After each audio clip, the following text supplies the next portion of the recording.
Deep gloss, slick finish, big shine. Big Al Speed Shine, slick it up.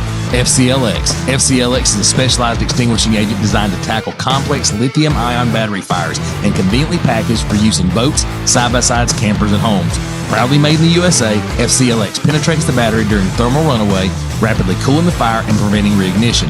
The FCLX agent interrupts the lithium oxidation process that fuels the fire while neutralizing the harmful gases. Get yours today at FullCircleLithium.com. Now, let's get ready to weigh in.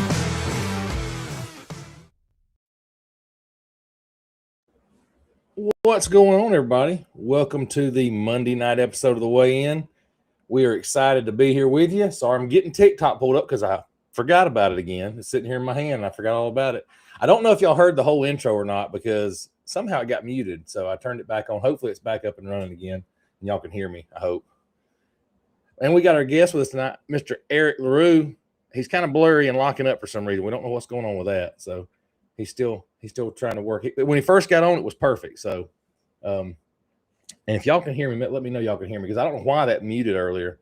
Can you hear me, Eric? Yeah, I can hear you fine. Okay, you got me? Good deal. Yeah, I do. I guess if nothing else, we'll just talk to each other. So just kidding. That's right. Hopefully everybody's getting us loud and clear. Coleman's in the chat. What's going on, buddy? Eddie Houston, what's going on? Coleman's got tournament week going on. West Point. Man, did you not get enough of West Point already? Coleman lives at West Point. That's his home. He's got a mailbox down there. No, I know, right? I mean, I'm just all right. Good. My wife said that she can hear me, so that's good. But yeah, West Point. I don't know, man. After the last couple of days we've had, I don't know if I want to go back to West Point for a while. It was. Man, West Point is such a love-hate relationship with me because I spent a ton of time down there when I first really started big lake fishing. Fished a lot with my uncle, and he loves to go there. And man, we spent a ton of time breaking that place down and really figuring it out. And then everything changes all of a sudden. Just everything changes, and it's like it doesn't follow to me, it doesn't seem to follow a pattern by seasons or anything. It just changed. When it changes with no rhyme or reason. It is a crazy place. Before the Marine Corps, I fished West Point a few times and never really, did much with it. I mean, I was, brother-in-laws had boats, stuff like that. So I didn't fish it a whole lot. But it was one of those lakes that I was like, I'm going to figure out how to fish on that lake. Now we would go to Wedowee too. And, we caught fish there. So it was never a problem. Of course, I'm convinced a spotted bass lake, you can catch fish. I mean, you can take anybody and catch fish on spotted bass lake fishery. Anyway, West Point was one of those places I want to learn how to catch fish on. And I've since done that, but it's always been one of those weird, like, just think it's going to be a perfect day for fishing and go down there. It's like, I can't find anything or whatever. I don't know. And then you have great days down there. So I don't know what changes about it.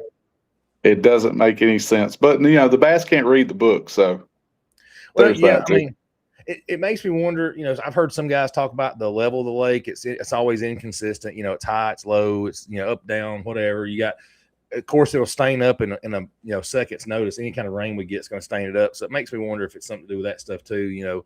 I don't know. It fishes. It has, like I said, there's times where it fishes really good, and maybe just getting used to fishing Wedowee and Lanier and stuff like that. It's like a totally different style of fishing. So I don't know. There's days where it fishes really good. Well, one thing they will tell you about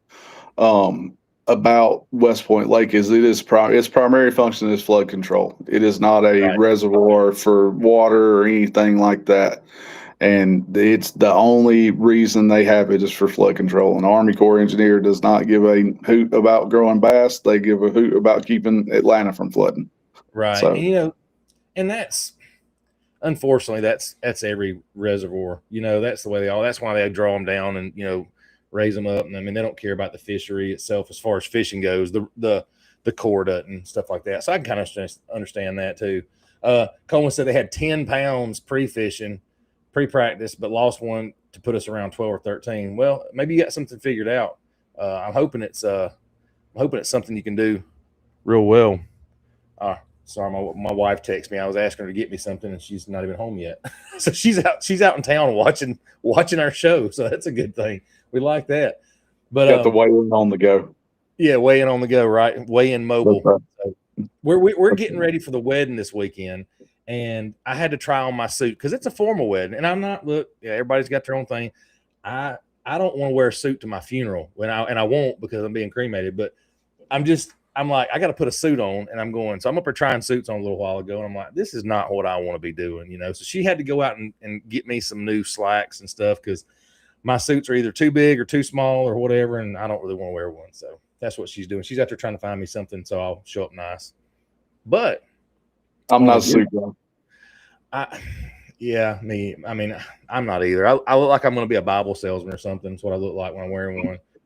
I wear a jacket and blue jeans and boots and something, but that's about the extent of it. But I can't do that apparently. Yeah. But on a good note, we got our Airbnb rented for Guntersville, so I will be fishing Guntersville Friday, Saturday, Sunday, hopefully, and it's going to rain and blow about 15 miles an hour on Saturday. So that's going to be interesting. That's perfect. That's absolutely what you want, though. I promise you, that is what you want because it's always going to blow 15 or 20 on Guntersville. I was going to say if it says 5 miles an hour, you go ahead and figure 15 to 20, no matter what.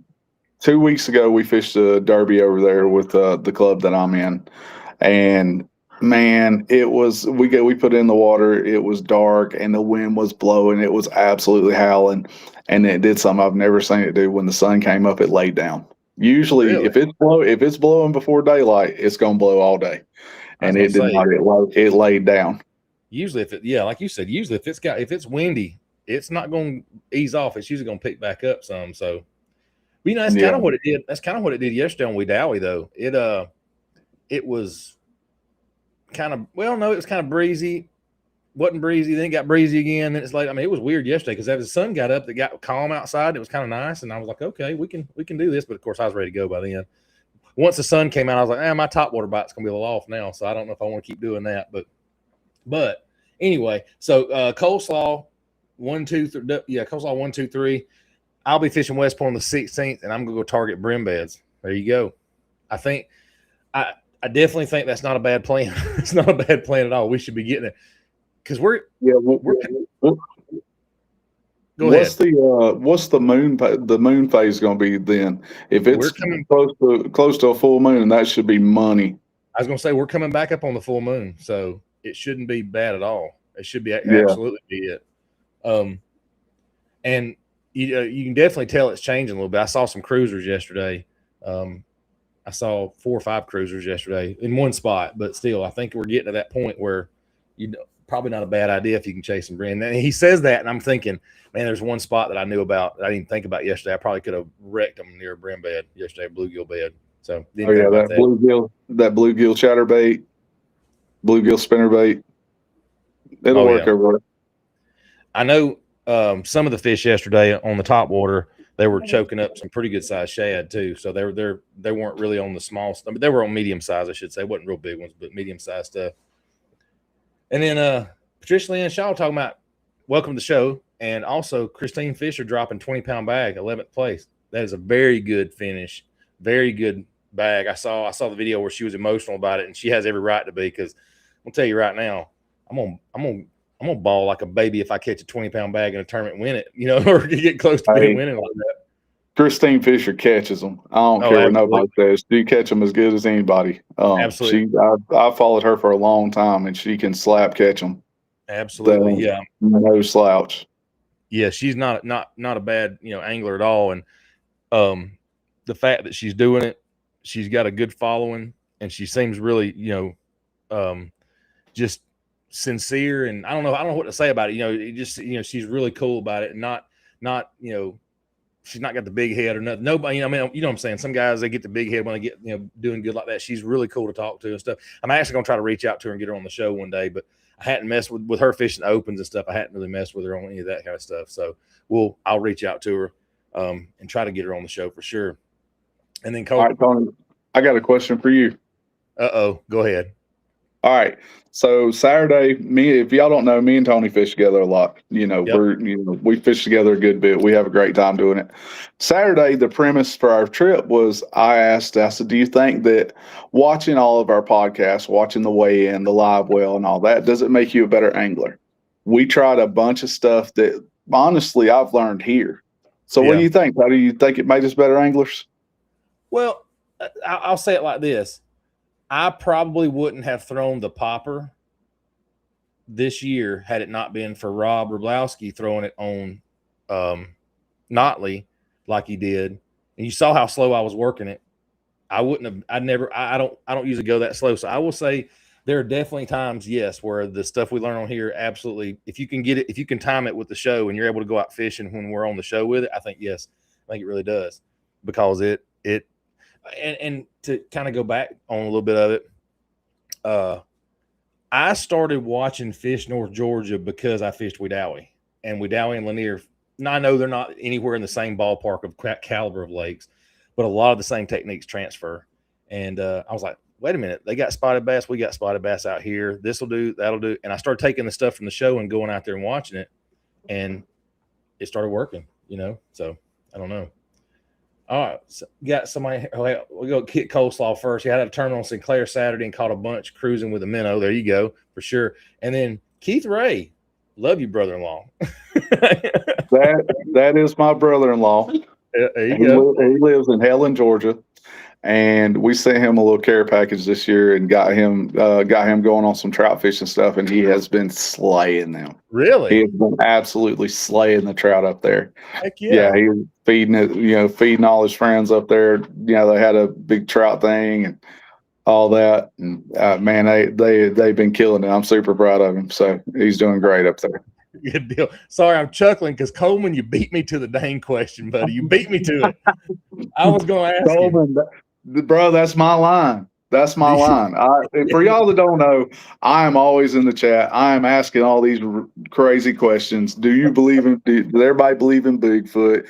Yes, I will tell you what my one bait is forever. All that stuff today. All right, trust me, you're gonna get. I was gonna ask him. All right. Do I believe in Bigfoot? I want to, mostly for my wife, because I want it to be real for her. We have a 3-foot tall concrete statue, lifelike painted, of Bigfoot in our flower bed because my wife is a Bigfoot enthusiast, and I want it to be real so badly for her. However, in today's time, there's a dadgum game trail camera every 15 foot in the woods everywhere. Look, hold on. Hold on here. Look, I got this. Mine's around here somewhere. This is in arm's reach right here. So, with all the game cameras and stuff, I highly doubt it. But hey, man, anything's possible. Well, I mean, I was looking for. I had a sign that used to hang right here behind me that was a Bigfoot. I don't know what happened to it. It got knocked off the wall and I moved it, I guess. But yeah, I'm the same as you though. I want it to be real. I think it'd be really cool. And I was in Iraq in 2000, let's say 8, I think it was, when the guys from Georgia made the news for finding the Bigfoot body. Do you remember this? You remember seeing this? You remember hearing about that? The big 8 costume. They had it froze and all this stuff, and I'm like, oh my gosh, really? Because I mean, you gotta be committed to the lie at that point. And thank you. You gotta be committed to the lie at that point. And they thawed it out, and it was raccoon DNA and Bigfoot's costume and all this stuff. I'm like, you guys are idiots. Come on. And guys, on the raccoon DNA sold it, bro. Yeah, that was it. Come on, man. That was it. But I mean, it's one of those things. And guys on TikTok, for some reason, the way the screen's laid out, I can't read your comments. I don't know how the screen's weird like it is today, but I can't see the comments. G-Dad, I think that's you. What's going on? There's somebody else on there. Hang on. There's somebody else made a comment on there. I can't read it from there. Oh, it's Cole. He goes, okay. Yep. That's the same comment from Cole. That's weird that his comment showed up over here, and I didn't see G-Dad's comments. That's weird. Anyway, so yeah, I want to believe in Bigfoot too. I think it'd be cool. But I want it badly for my wife. Look, she is a big supporter in all this stuff that I do. So, man, what can I say? I got support in the stuff that she wants to. So, yeah, well, I mean, so she's a big believer in Bigfoot. Is that right? Yes. Listen, yes, she's an enthusiast. Hey, I would say. I'm one shred of evidence away from being right there. Like I said, I like the stories. I like it, but he is an interdimensional being now. We've come to realize that. So that may be why we're not catching him on cameras. He's not. Okay, so now Bigfoot's an alien. Yeah, you not I, heard I that? was I was unaware. No, I, seriously, I that there's a lot of the Bigfoot shows now that are talking about interdimensional beings. They can teleport and all this. I'm going, come on. Now we're trying to, fit it to the narrative, I guess. So, well, there's all kind of stories too in the area, of different stuff. And like I've got a great friend who is a police officer in Douglas County, one of my best friends in the world. And if you don't know much about South Douglas County gets very, very rural. yep. And he swears he was driving one night and saw a large winged type of something that Yeah. flew off. And I know this man, I've known him for 15 years. He's never done a drug in his life. He is not that, I Right. know this man. He wouldn't, he is a Boy Scout. He would not lie. He cannot tell a lie. And so, Yeah. look, there's stuff out there. We just got, who knows? Oh, yeah. For sure. I would love to believe it, man. I love to believe it. Yeah. And then John G. Wilson says the Bigfoot question already. Am I that late? No, we got it out early. Coleman got it out or beat me to the punch, but Coleman got it out early. John Coleman was on this one because I usually ask it every show, and so Coleman hit me right. He got my other one too in there. We getting there, Coleman. Hold on, I saw it. we're getting there. Patricia Leanne Shaw, thank you. You're welcome. I enjoyed every bit of it. And thank you for my service. I appreciate that. I enjoyed every minute of it. I'd do it again if I was about 50 pounds lighter and 10 years younger. So, Coleslaw wants to know: would you rather throw a flutter spoon or a big glide all summer? That depends on where I'm at. Highland Reservoir, it's really hard to call the fish up to me. For me, it's hard to call the fish up with the big glide like that. So I'll throw a flutter spoon like Lanier, Wedowee, throwing the flutter spoon. Especially Lanier, once it gets hot, I'm bringing out the Cadillac hubcap, the Kevin Underwood special. Yeah. And I'm going out there and just throwing it and ripping it. And man, they will absolutely truck that thing. I think I'm gonna call Kevin because I've got that trip with him that I won at the Toys for Tots. I'm gonna call him and ask him when flutter spoons, because I've been talking about that for 6 months now that I want to learn it. I think I'm gonna go with him on a flutter spoon trip, just learn that deal for sure. Oh, that'd be awesome. That would be a lot of fun. Yeah, I guess what I'm gonna do. But when they get to biting it, they absolutely just lock it up. It's so much fun. Oh yeah, I mean nothing screams more fun than catching a fish on a giant piece of metal. I mean, just look at it going, oh, they hit that thing, but it's got to work. Hey, I call it the Cadillac hubcap. Yeah, for sure. And you talking about the glide bait during the summer. I was at Wedowee last year, and I was throwing the Chad, the bone colored Chad, and I watched, I don't know, it was a group of 12 fish come off the bank. They were small spotted bass, but they followed it, and I went, that's what finally got me going. Okay, now I'm a believer that this glide bait will draw fish. Obviously they didn't bite it. I've been throwing the Brazalo buzzbait all morning, getting catching fish with it, but that's when I was like, okay, so these fish really do pay attention to this stuff, because you can watch someone else catch a fish on something and go, okay, yeah, I'll try that. But when you see fish start to react to it while you're throwing it, okay, it's just that's when it's money. So for sure. So I'm gonna go back to the question you asked me. I'm gonna ask you in reverse. Do you think watching the live well, the weigh-in, stuff like that, do you think it's helped you become a better fisherman from watching the show? 100%. Man, the stuff that I have learned from some of these guys on here, like it's been priceless. Like that, guys. I've said it before. I say it again. That the Kevin Flint show. I mean, the Chris Flint show. Y'all need to go back and watch that, because that man, he put y'all on it. I had went out with him the week before on a trip, and I got to see it firsthand.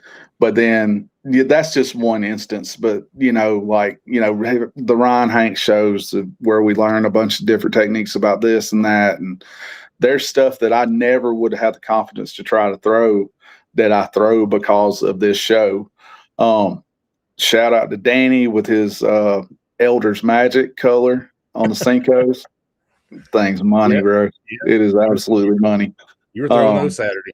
I was throwing those Saturday, and I was getting bid on them. I didn't get bid on them Saturday, but I have gotten bid on them there before. But I've gotten bit everywhere with them. It's Yeah. there's only two color Cinco I throw now, and one of them is the Elders Magic, and the other one is a green pumpkin red flake, and that's Right. really the only two colors I throw, because only two colors I really need. Right. So we're gonna go down here to Coleman's comment. Just wait for the 6XD bite on Lanier, and we might be already on a bite similar to that on Lanier. I'm just gonna say that. There was, look, I couldn't tell you what it was. I don't know. I have zero idea what this crankbait was. It was shad patterned. I pulled it out of my box, but they were locking up a crankbait so hard on top of humps in Lanier on Saturday. Like, Yep. literally, they would you'd be reeling and think it's hung, and all of a sudden it darts off to the side. They were and they were getting it sideways. They were absolutely loving it. Yeah. Look, They were definitely. Messick calling me out now. We don't talk about Elders. Elders Magic is Fight Club. We don't talk about. We call it the Bite Club. The Bite Club. It's the Bite Club. So if you had to think about one thing that you saw on the show, and I know it's hard to do because I don't know that I can think of one thing, but I'm just going to put you on the spot for a second. If you could think of one thing that you learned on the show, you went, "Holy crap!" and tried it, and it actually worked, and you're like, "Okay, that I never would have done that." Does anything come to mind right off the top of your head? I got a lot of stuff from Coach E, like some of his techniques, like slowing and then I've gotten a lot of stuff from like Brooks Anderson, some of those guys. Yeah. Like, no technique specifically comes out, like sticks out in my head really, but like I remember the shows, like the Jimmy Easterling show, great show for stuff, little tidbits and stuff like that. Just the Chris Flint show, great show for the stuff like that. Some of the Brooks Anderson shows, stuff like that. Just going back, Kevin Underwood. There's such a wealth of knowledge in here, man, that it's so cool to be able to ask the questions in real time, and everything gets answered, and you're like, they'll answer your question. It is cool.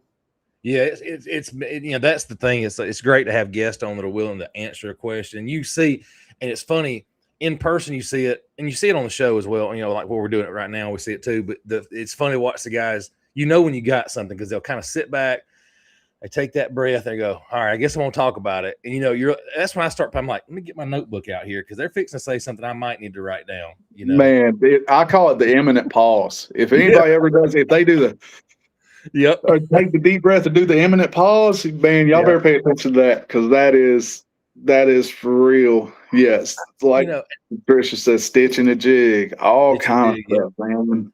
There's been all kind of stuff. I think for me, I won't say the most profound, but the one technique that I think that I've learned from the show, and I've learned a bunch. There's a ton that I would never have thought about. Well, not thought about. Anyway, for me, it still goes back to the Bill Payne. I was in studio, and he talked about the feathered treble above the jigging spoon. And before that, I had thrown a jigging spoon maybe a handful of times and lost probably every one of them. Every one of them. And he just, I don't know what about that show was like, okay, I need to try this, and I did it, and it worked. I'm going, well, dang. And it worked on the Lanier for like my second time I'd ever been to Lanier. I mean, that's the only second time I'd ever been. I was on the back of a boat, throwing off the back of a boat and catching fish left and right behind the guy. So for me, that was one of those ones I never probably would have ever tried anything. I probably never would have fished a jigging spoon to that extent. And I fish it every winter now. I've got one tied on. So for me, that was one of the techniques I learned a lot. Well, I mean, let's be honest. Bill Payne is basically a national treasure as far as Altoona is concerned. Yeah. I mean, you can't. They don't make them like Bill Payne anymore, bro. Absolutely. And speaking of Altoona, I know we lost a fellow angler, boater over the weekend.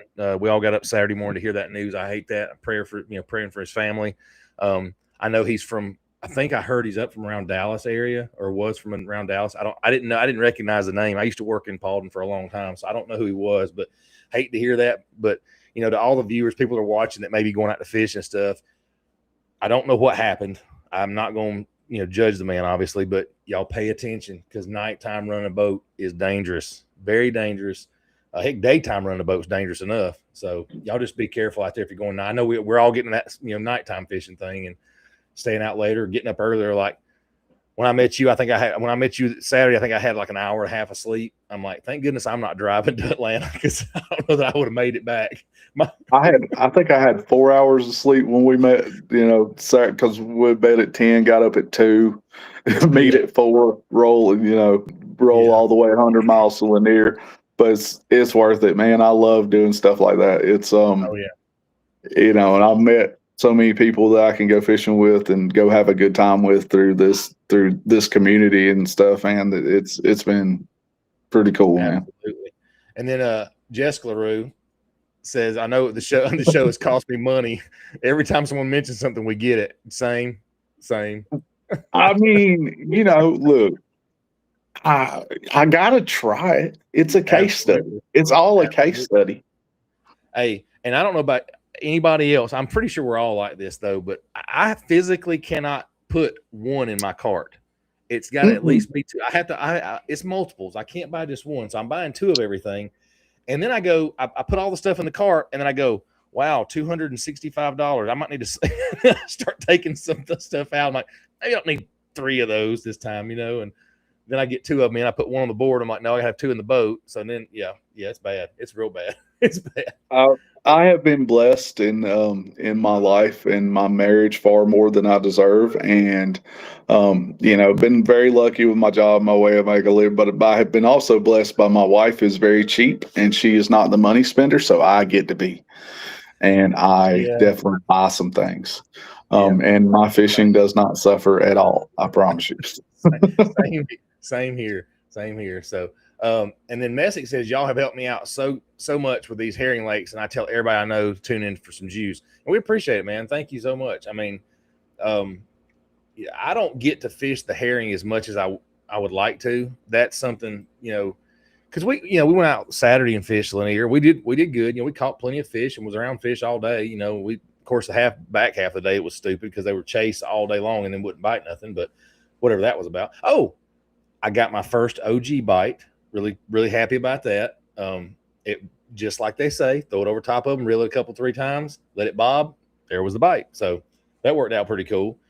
Mm-hmm. But a lot of this stuff transfers, whether it be herring lakes or just regular shad lakes. A lot of this stuff just it works. I mean, it does work. And I know the live well, Danny and a lot of guys at the live well and stuff always try to get as much as they can out of each guest, and try to put it out there so we can all learn something for sure. And then Coleman says he's blessed to be 40 minutes from Hartwell and 1 hour from Lanier. And that's like you and I, Eric. We're not that far from Lanier. For me, driving to Lanier is like driving to Logan Martin. It's just the traffic from Lanier coming back is what's stupid for us. See, for me, where I live at, anybody that knows, I live in West Georgia. I live in a little town called Tallapoosa, Georgia. It's right on the Alabama line. I am 45 minutes from Wedowee. I'm 45 minutes from West Point. I'm 45 minutes from Altoona. But I'm an hour and a half from Guntersville. I'm an hour and a half from Lanier, or about an hour and 45 minutes from Eufaula. Yeah. So, then I can get out there to to the east side to Sinclair's and Oconey's in about 2 hours, two and a little bit. I've got, I've got all the entire Coosa River chain is a day trip. Yeah. No matter what. Logan Martin's 45 minutes from here, the Lincoln Landing. That's my favorite thing about where I live at, is that I get a lot of versatility. And that has we moved here 2.5 years ago, and that has made me a ton better angler in this time, because I get to go see so much different stuff. Like we were talking about would you rather throw the flutter spoon or would you rather throw the big glide bait? Lanier, Wedowee, flutter spoon. Go over to Logan Martin, which is more of a river type fishery. Got up shallow flats. Guntersville, shallow grass flats, stuff like that. I'm throwing a glide bait all day. I love catching fish on glide bait. If anybody that's wanting to get into glide bait fishing, I recommend a Clutch Eco. It's $95. It is a good glide bait for the money. For less than $100, you can go out there and you can take that one bone-colored glide bait, and you will catch fish on it, and you don't have to have a whole bunch of special equipment to throw it. That's a good one to get. That's what got me started in it, and I enjoy glide bait fishing a lot now. Oh yeah, it's a lot of fun. I mean, and I was blessed. Big Bait John gave me. I had some of the cheaper glide. Well, I had some shads and stuff. But he gave me one of the bull shad, little 6-inch trick shads, and that's been a game. That was my game changer. Was that one? But I think it's a little bit more expensive. It's not $100. It's probably what, 130, something like that. It's a little bit, maybe 150. It's a good deal more expensive. Buka Yeah. baits are great baits. They're not cheap, but they are great baits. Yeah, they're great baits. But I mean, I again, John gave it to me, so I was like, and it stays tied on now. I don't think I ever cut it off the rod, to be honest with you.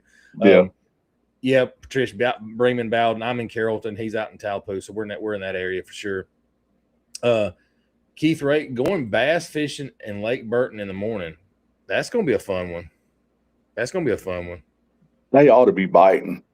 They really should be biting. I would imagine Burton's a trout fishery, right? Like they stock it with trout, right? Yeah, they're trout eaters. Man. The way I would fish it is far different than the way he's probably going to fish it. But I would be out there throwing a big, some kind of 4 to 6 inch trout swim bait. Oh yeah, on the banks, just looking for the big one. That's what I'm thinking too, man. 100%. That's what I'm thinking. Because it's funny, like these clear water lakes, and I haven't been to Burton, but I know it's Clear Lake and deeper water. They're up shallow, like on your saddles, your blow throughs, stuff like that. Right now, the bass, at least where I've been, the bass been up shallow. The bigger ones have been up pretty shallow feeding. So, yeah, a swim bait right now will be money for sure. And I wish I had more experience on Burton. I know like Farmer and them have been to Burton. I just haven't done it. And then Coleman's talking about the weather this weekend's going to throw a wrench in his pattern for West Point, and I feel you're probably right. But we've had a little bit of rain, so that may change things a little bit. I don't know. It may. It's hard to tell for sure. And then John G. Wilson, he can be on Sinclair in 20 minutes, Oconee River in 15, Ocmulgee in 20, Lake Juliet in 20, and he knows all of them well. Well, John, you either driving out of state for dogs or you're doggone fishing. I mean, you're always fishing. You're like living that life, man. Living that life. I know you do other things. I'm just saying, it's like we always see you. It's good for anybody that can fish as much as they can. And I joke because if you watch social media, everybody thinks we all just fish all day. It's like, no, I don't feel. I wish I did. I came home yesterday. I told my wife, I said, I figured out what I want to do for a living. She's like, what? I said, I want to go fishing every day. I want to do it every day. That's what I want to do. But if I can ever figure it out, buddy, I'll let you know. I promise. One of these days, I will figure it out. So, all right. So going back to Coleman's question, since he did have it, we didn't answer it earlier. Oh, and real quick before I do that, I want to say hey to Pontoon Jody. She dropped in the chat. Thank you so much for stopping by. I hadn't seen you in a while, so thanks for stopping by. He wanted to know, and it's way up here somewhere. Oh, there it is. If you could throw one bait for the rest of your life, what is it? Color, weight, etc. Okay. I got two answers for this one, because there's a bait I want to throw and there's a bait I'm going to throw if I've got to catch fish. If I've just got to go catch fish, it's going to be a green pumpkin Cinco.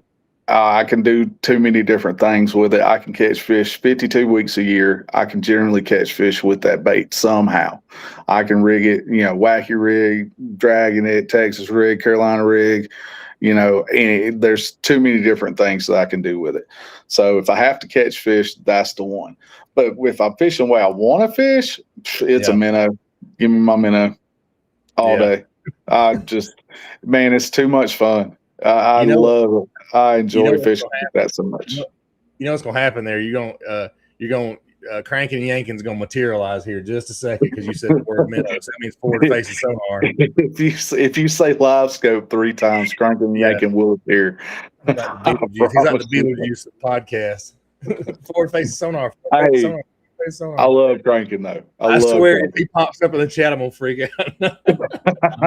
I was hoping he'd be in here, because me and him talk back and forth in the chat a lot, and he knows that I am pro forward facing sonar, and we all know he is not, but me and him do find common ground. That just like anybody can.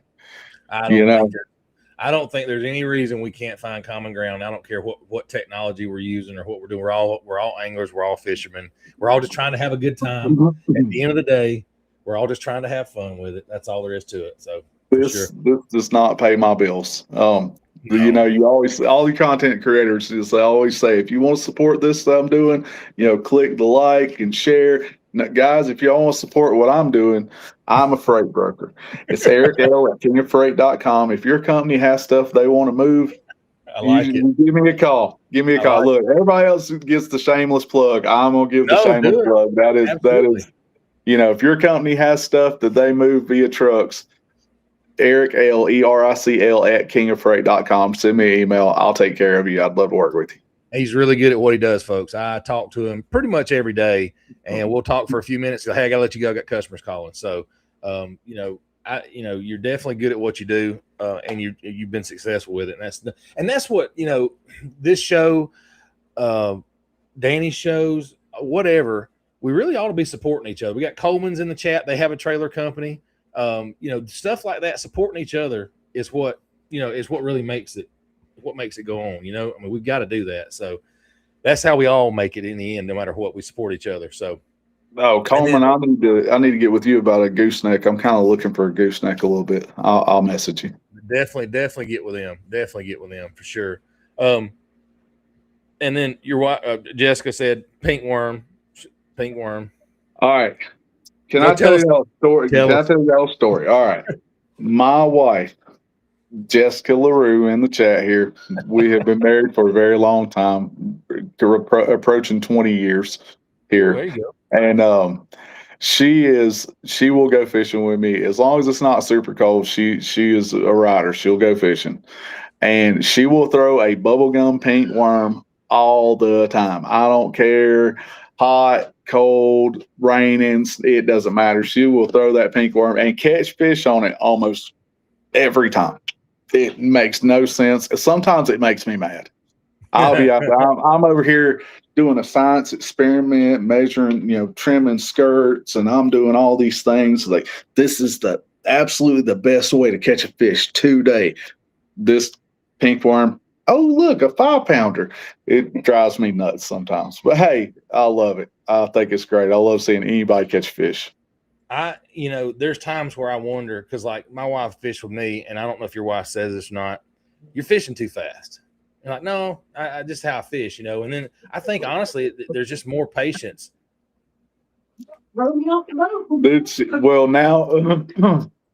in the wintertime, it's you know, we get the warm days in the winter.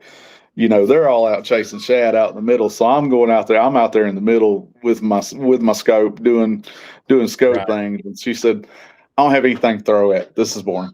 I'm like, well, come up here. You know, come up here. But, you know, I showed Christy's not getting on the boat in the wintertime. She's just not going to do it. She'll go out there in July wearing sweatpants and stuff. So, you know, but I showed her the forward face on her with the drop shot, and she's like, holy crap, you can actually watch them bite it. And I'm like, yeah, it's usually how it works, you know. And so she was fascinated with that part. So she did learn that and thought it was pretty cool. But and then Coleman said, finally somebody said the minnow. Yeah, and then John said, LOL, got to make that fishing money. That's right, for sure. Hey, look, fishing is a net loss for me, but it's I promise you, it's how I get my peace, man. It is, my job's super high stress. You know, my phone literally, if I get between 100 and 200 phone calls a day and another 100 emails, and I respond to all of them, but it makes for, there's only so much time in the day. it makes for a hectic life sometimes, but I'm blessed to have it. And but man, fishing is where I find my peace. It's where everything just goes away because I can't focus on nothing but what's in front of me.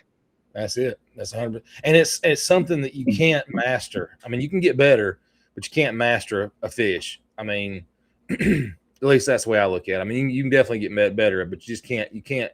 I'm the king of hobbies. Like, I'll have a hobby for a few whatever, and then I'll get over it. I get bored with it. Fishing, I don't, because I'm never 100% each time. So, well, funny story. That's kind of how I got here. Okay. I was a big hobby jumper. Like, I've done everything. I'd fly rev control airplanes. I would we flew reptile air, but we did all kind of different stuff. We shot guns a lot. We did this or that, or I mean, it could be anything. But I'd be really, and I'm the kind of person, if I'm going to do something, I want to do it. I want to do it all the way. We ain't no half stepping nothing. One day, it's probably been 6 or 7 years ago. Jessica looked at me. She said, "Why don't you pick one thing and just stay with it?" She said, "Pick what you like the best." And just stay with the one thing. And then, because every time you get out of the hobby, you end up selling all your stuff to pay for the next hobby. Oh, yeah. And you end up losing a bunch of money on it and all that. And it's just like, so finally she's like, just pick one thing and stay with it. Now she said, "What do you like doing the best?" I said, "Well, I guess I really like fishing the best." She said, "All right, well, go do fishing." I said, "Okay." And that's been probably 6 years ago.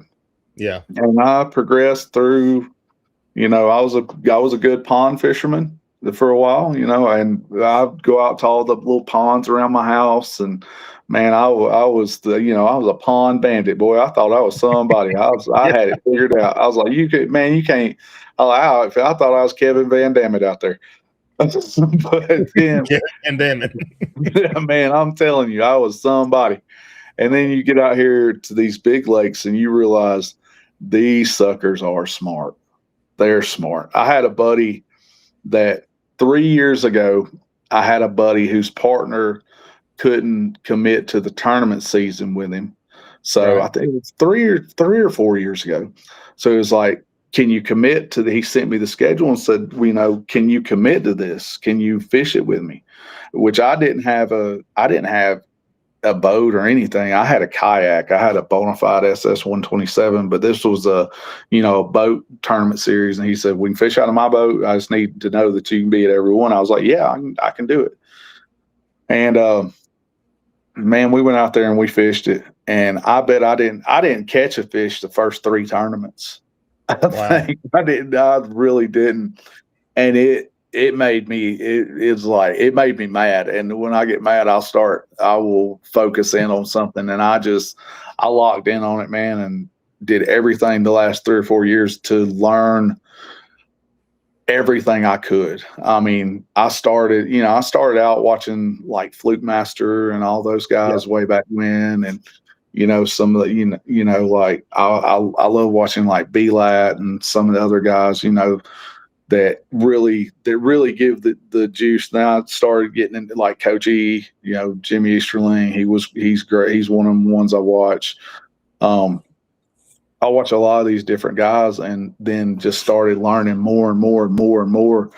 And finally, I bought a 96 Ranger. I sold my kayak and bought a 96 Ranger, and had that for almost 2 years. We put a new motor on it, and which I got a great deal on the new motor from my uncle. Shout out to him for that. He helped me out with that. And then, like I said, I've been very blessed with what I do. So I was able to upgrade to my boat now. I run the Nitro. This ain't no secret. I'm a big Nitro fan. I hope everybody keeps hating on them so my boat stay cheaper, because ain't nothing wrong with it. I promise you. Hey, listen, I told you Saturday. I want a dang Blazer so bad I can't stand it. And we're sitting there talking about. And I don't know if you picked up on it, but I went through the whole range. Like, I'm gonna get me a Blazer, and then I was like, well, Nitro. I'm because your Nitro rides really well. Performs exactly like we need it to.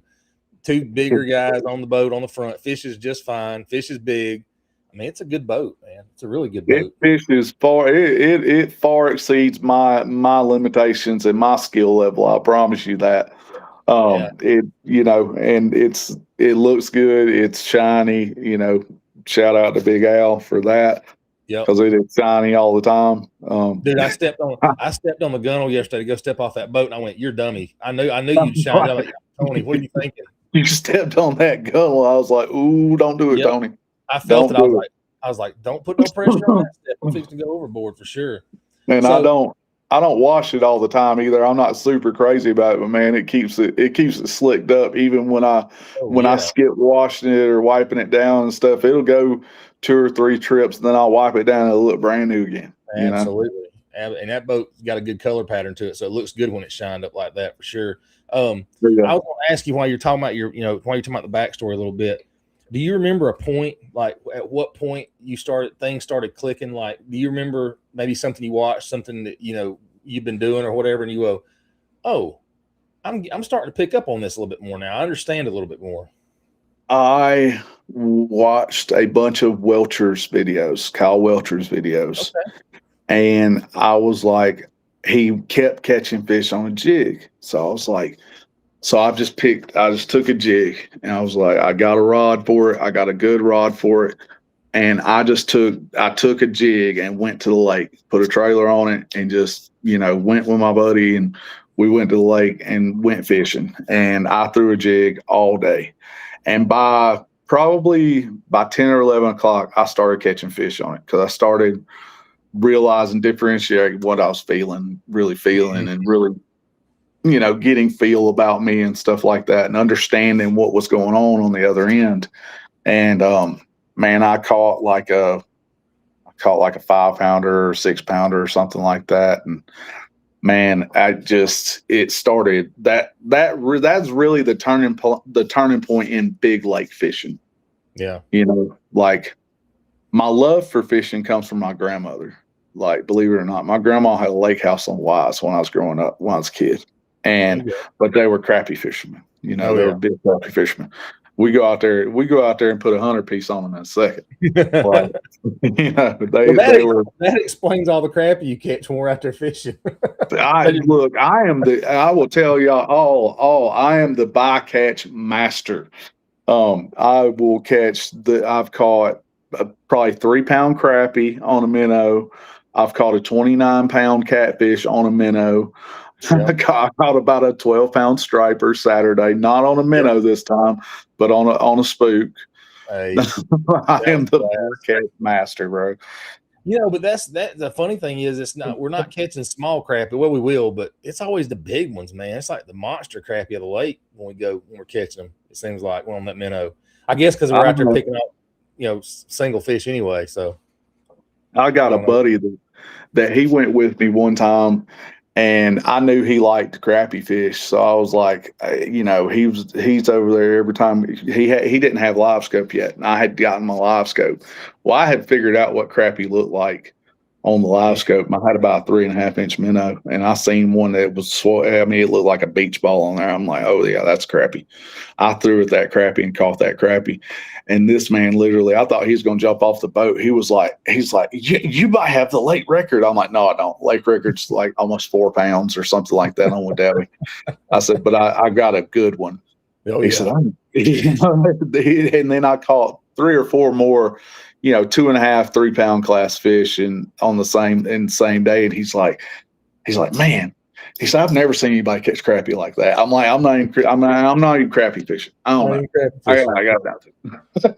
Hey, I don't care. We talked about this on Saturday because we were fishing a spot, and they started blowing up out in the kind of the main lake area from where we were at. And I'm like, pretty sure that's striper.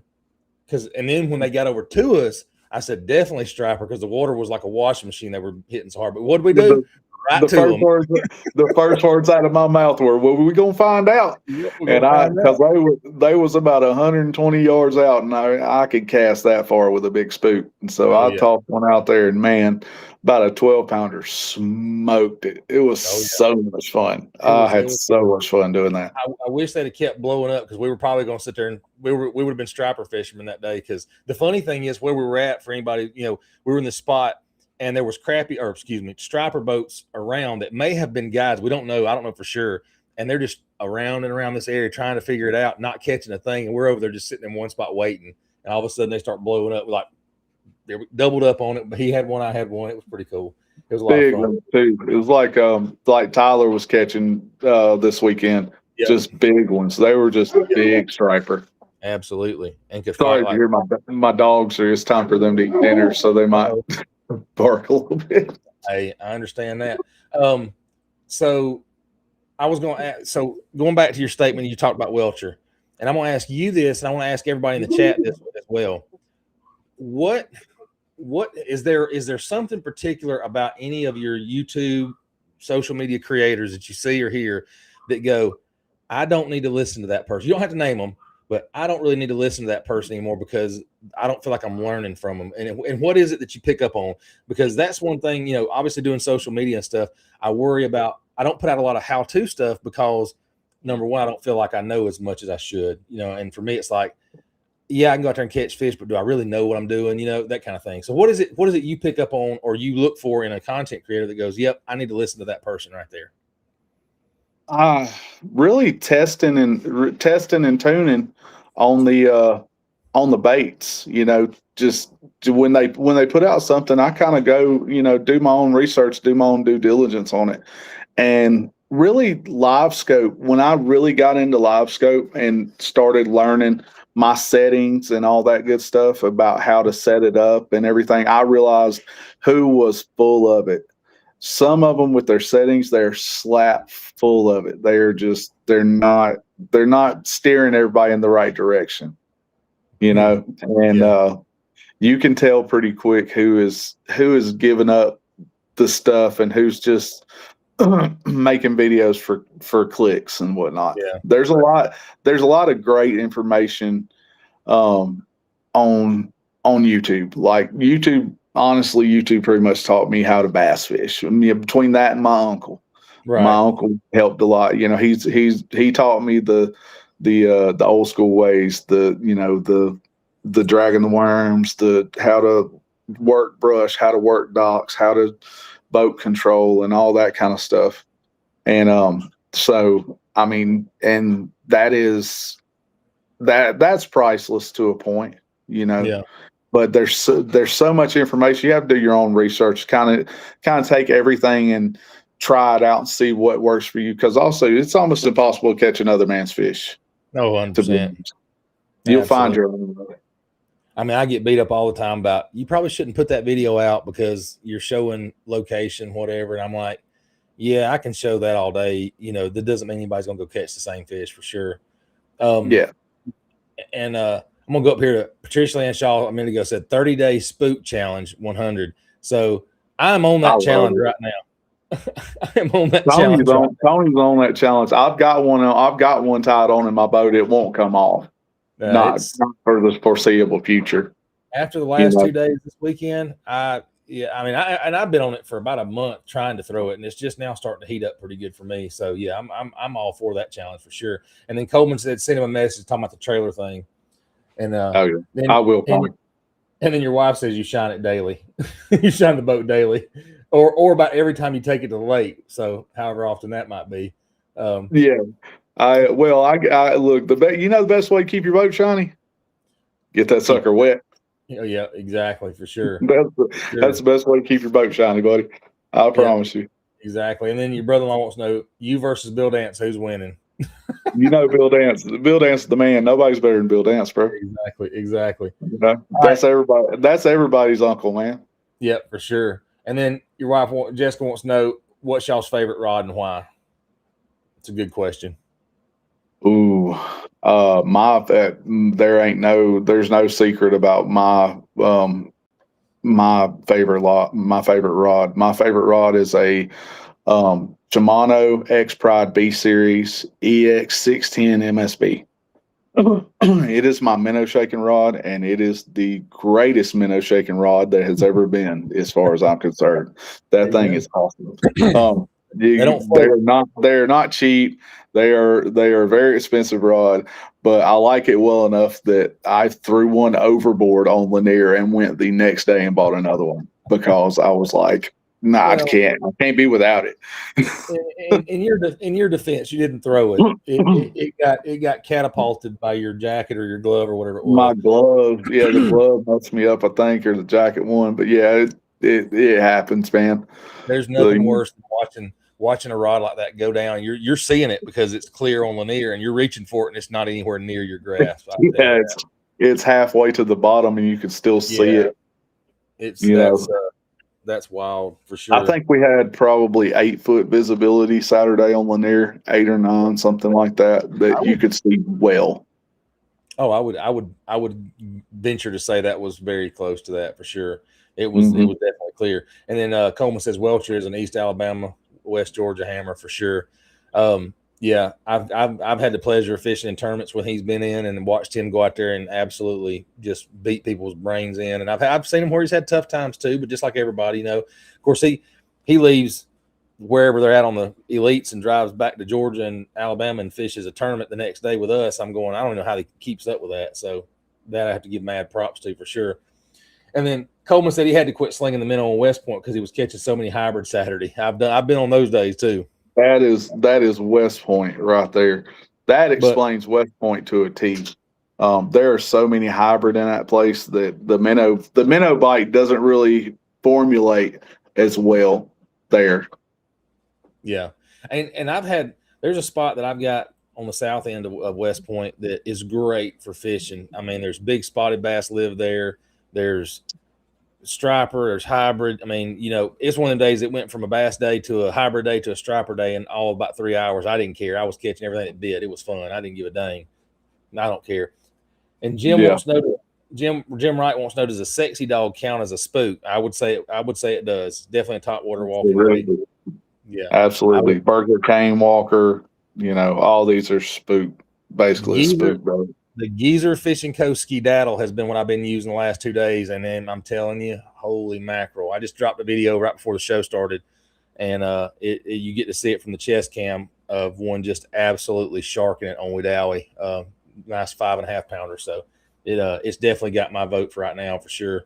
And then Clay Cochran says, and Clay, thanks for stopping by the show, man. I really appreciate it. It's that time of the year that you can put a big bag together on a spook. If you can throw it all day, you'll have 5 big ones when it's time to weigh in. And he's 100% right. 100% right. Yeah, absolutely. You just absolutely. Man, that is a fun bite too. That is absolutely a fun bite. Yeah, absolutely. Jeff Brazil says the picture behind you is placed perfect there. It looks like you got bull horns. That's my fuzzy cow. My house is I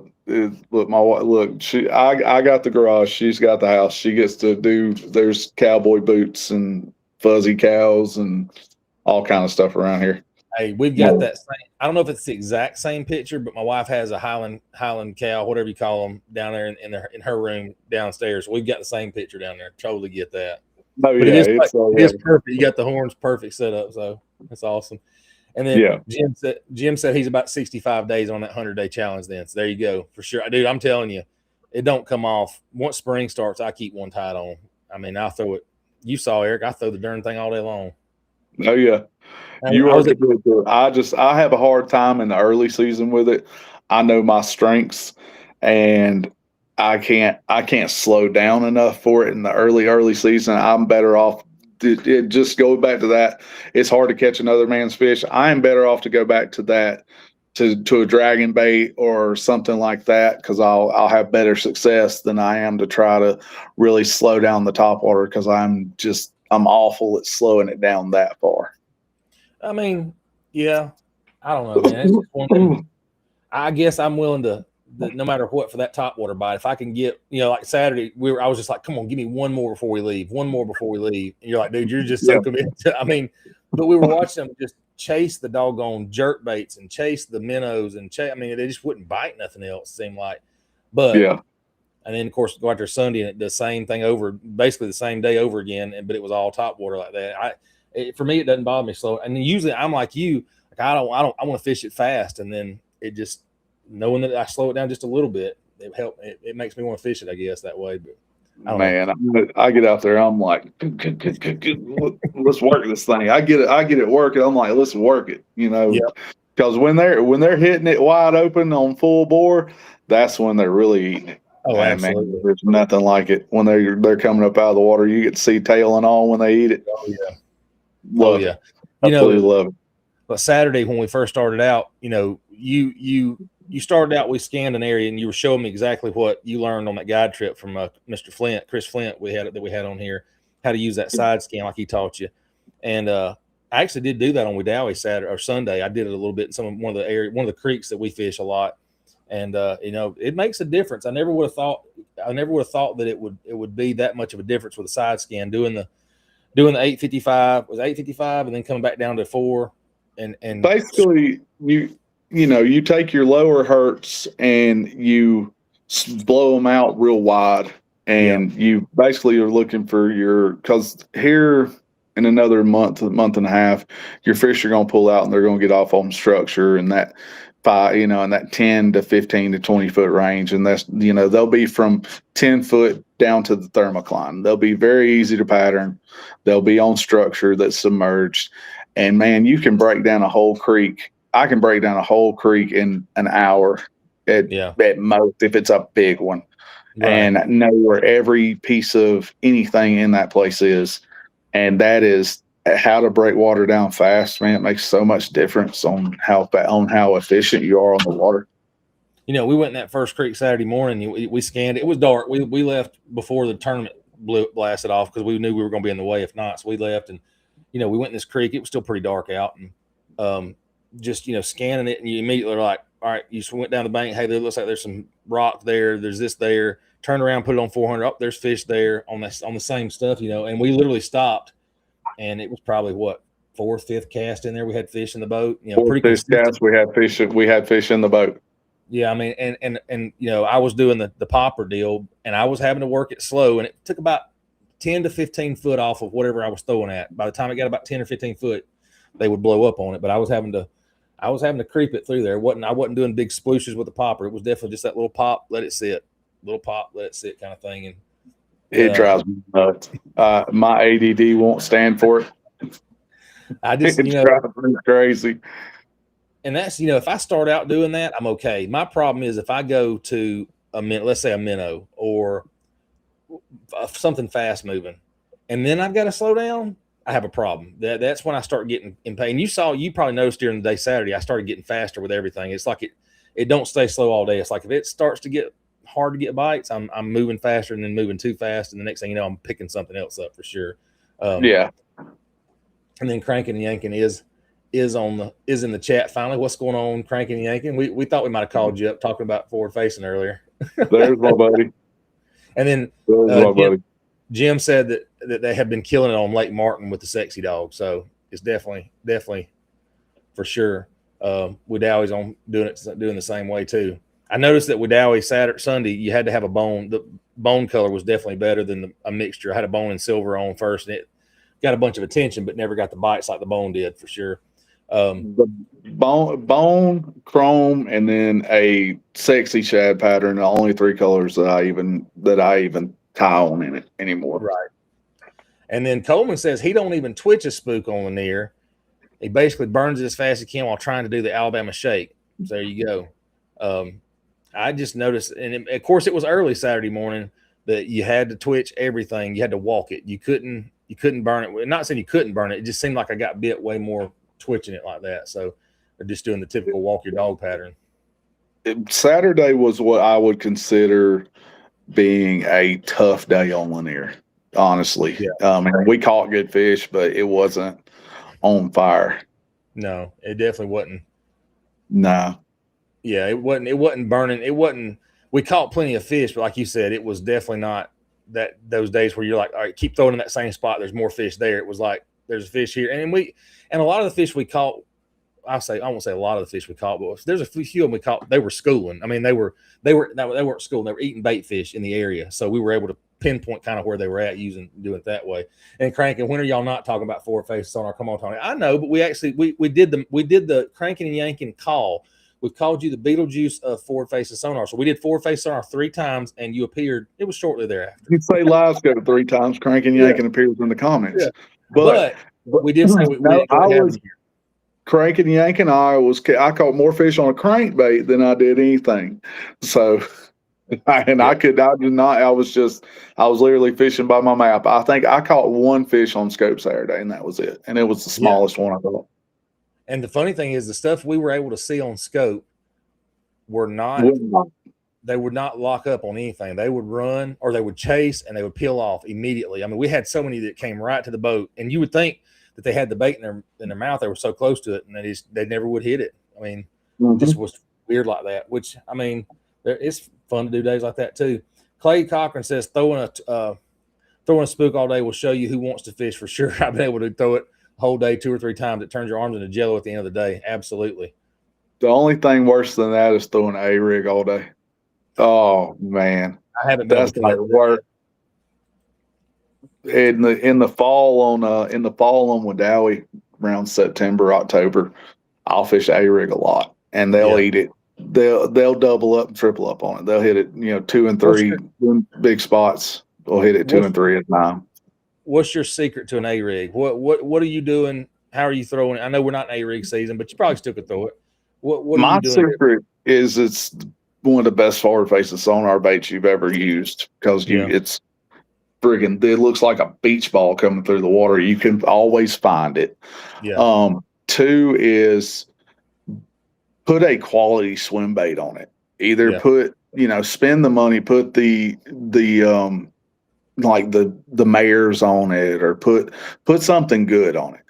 Yeah. Don't just put the crappy yum ones that come in the A-rig kits and stuff. Like, don't do that. Put a Yeah. good swim bait you'd fish on with it, and by the time it's done, you're gonna have $60 in the setup, and you'll be real upset if you lose it. But man, you will catch some fish on Yeah. And it's it. sure. A rig, cast and retrieve, Tony. No, I know what A rig is. I know that. I'm just saying there's some guys that have they're able to do better with the A rig. I'm just not an A rig. I've thrown it. It's just not one of those ones I'm gonna go, gotta have it on there. I don't know. It's just not my deal. So and then cranking yank's a good deal. Crankbaits are a good bite. We got on the crankbait bite Saturday. I think I threw it first and immediately locked up with one. Of course, it came off there at the boat, and then Eric started throwing his and was one after another there for a minute. I couldn't even tell you what it was, but I landed on a color they locked, and man, they were locking it up sideways. It was great. Yeah, It was phenomenal. just a shad pattern. I mean, just a Mm-hmm. silver shad pattern color.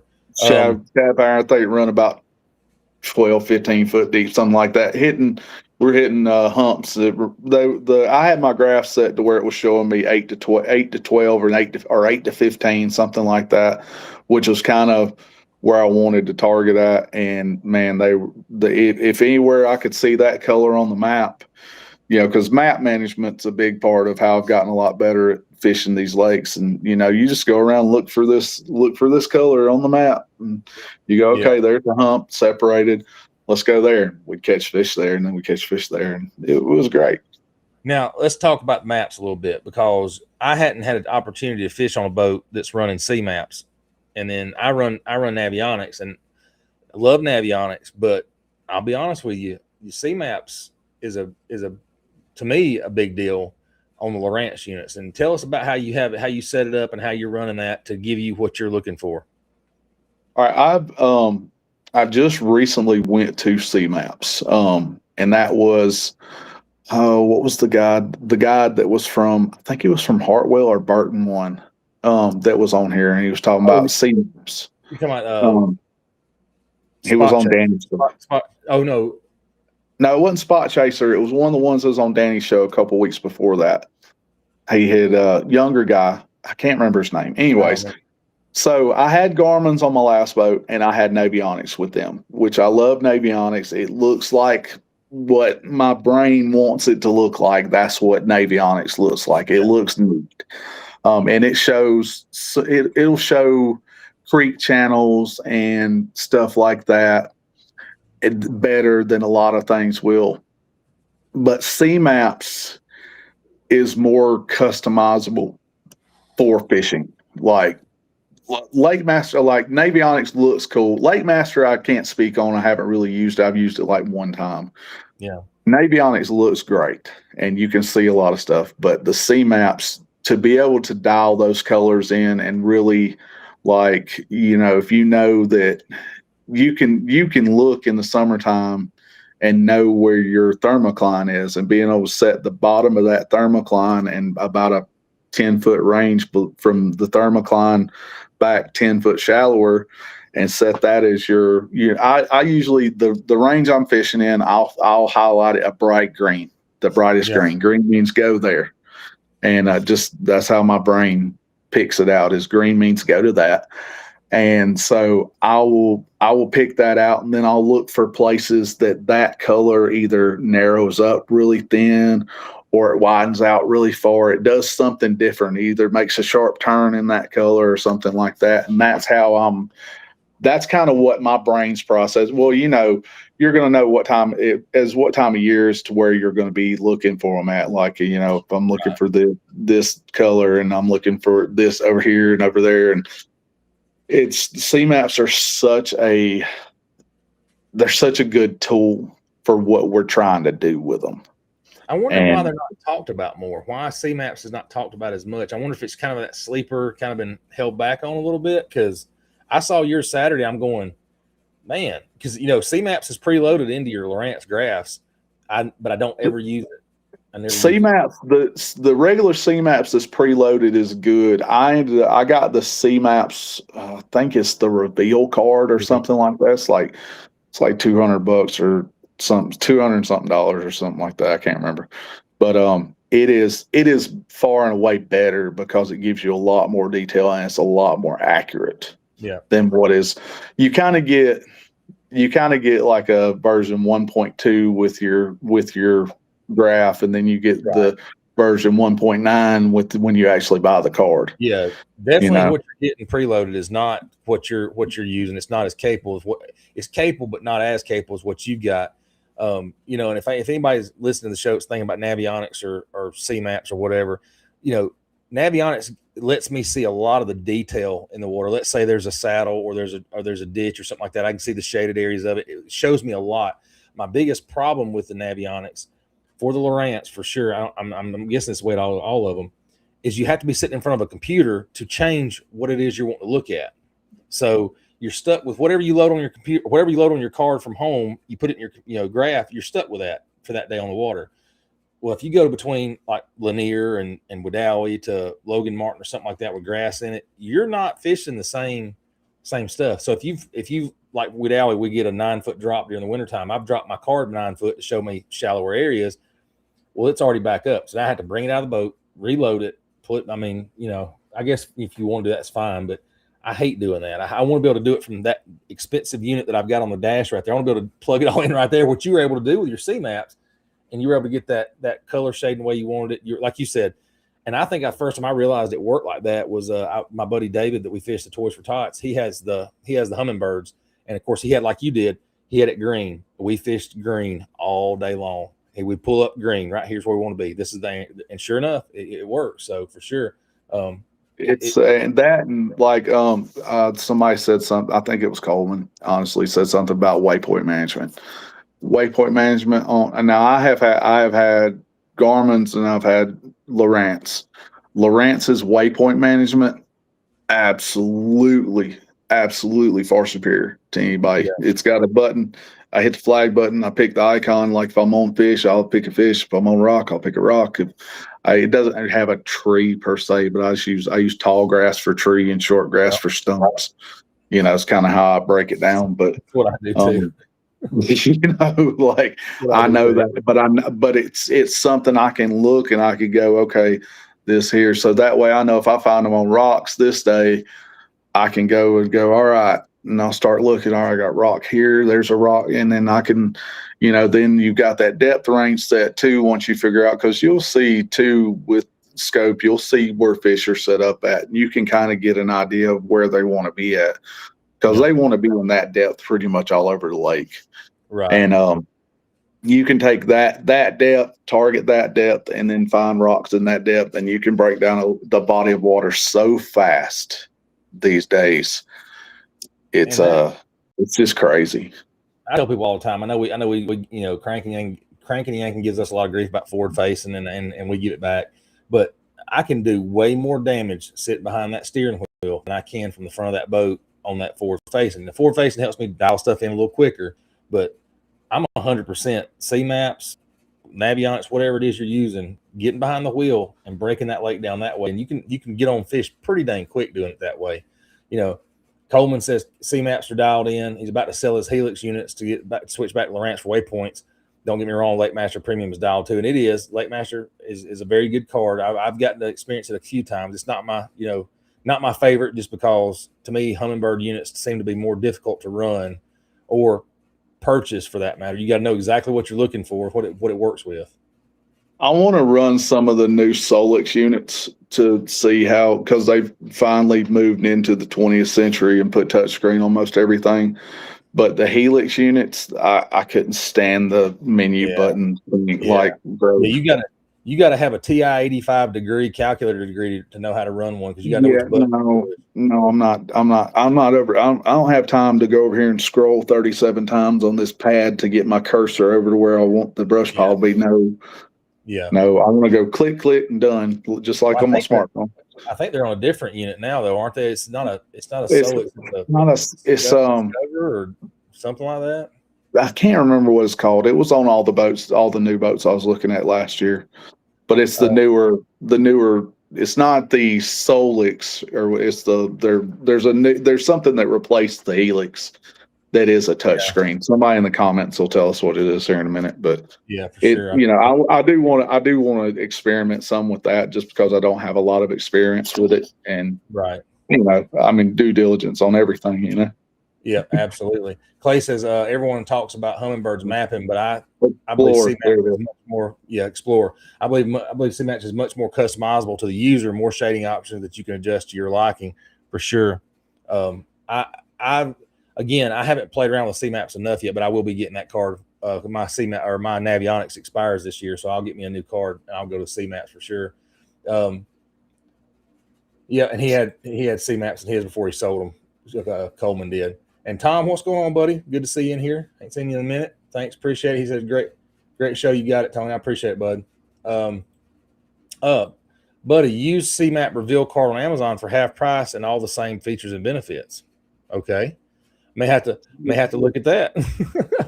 Look, any way we can save some money means more money for gas, right?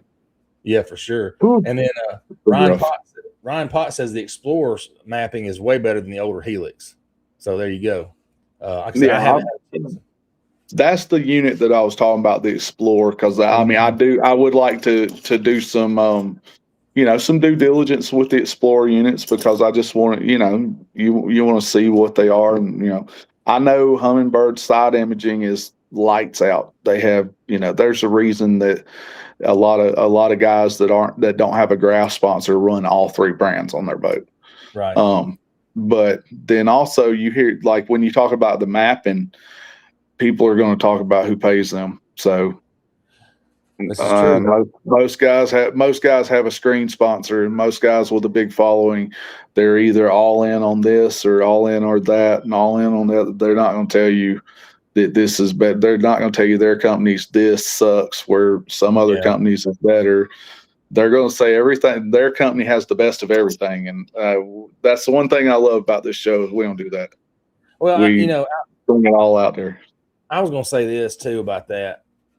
It's kind of like the color palettes on your map. Every unit has features that people love or hate, vice versa, whatever. So, like, I'm a Lowrance guy, but that's all I've ever had has been Lowrance. I've never had Garmin. I've used Garmin. Never had Humminbird, but I've used them. But it's what's comfortable. But and again, my Navionics map, I would have swore by it. I was like, man, this is the greatest thing since sliced bread, until I started seeing you plugging the colors, and I'm going, he just set the 25-foot mark or whatever we were fishing, whatever it was. And now he just rides in that green all day, and that's all we got to worry about. And I'm like, okay, the Navionics has more detail. I can see some of that hidden stuff, because that's what I wanted to see. Now I'm talking about, now we're talking about color shading it. Like, okay, now I know where this stuff's at. Now I need to color shade so I stay in that area. Makes a lot more sense. That's why you got to have them dual 12s at the dash, so you can have both. You can have Navionics on this one, and the CMAPs on this one, huh? One of these days, I'll have that. One of these days. Absolutely. Yeah, when I can finance it into my 240-month boat payments, I'm going to make. Jordan Lee did a video about it that was really good. That on Lowrance, the higher end Lowrances, you can put two map cards in them and run one side of your screen as one map and the other side of your screen is another map. Yep. Now that is also a juicy deal if you're trying to break down a lake quickly.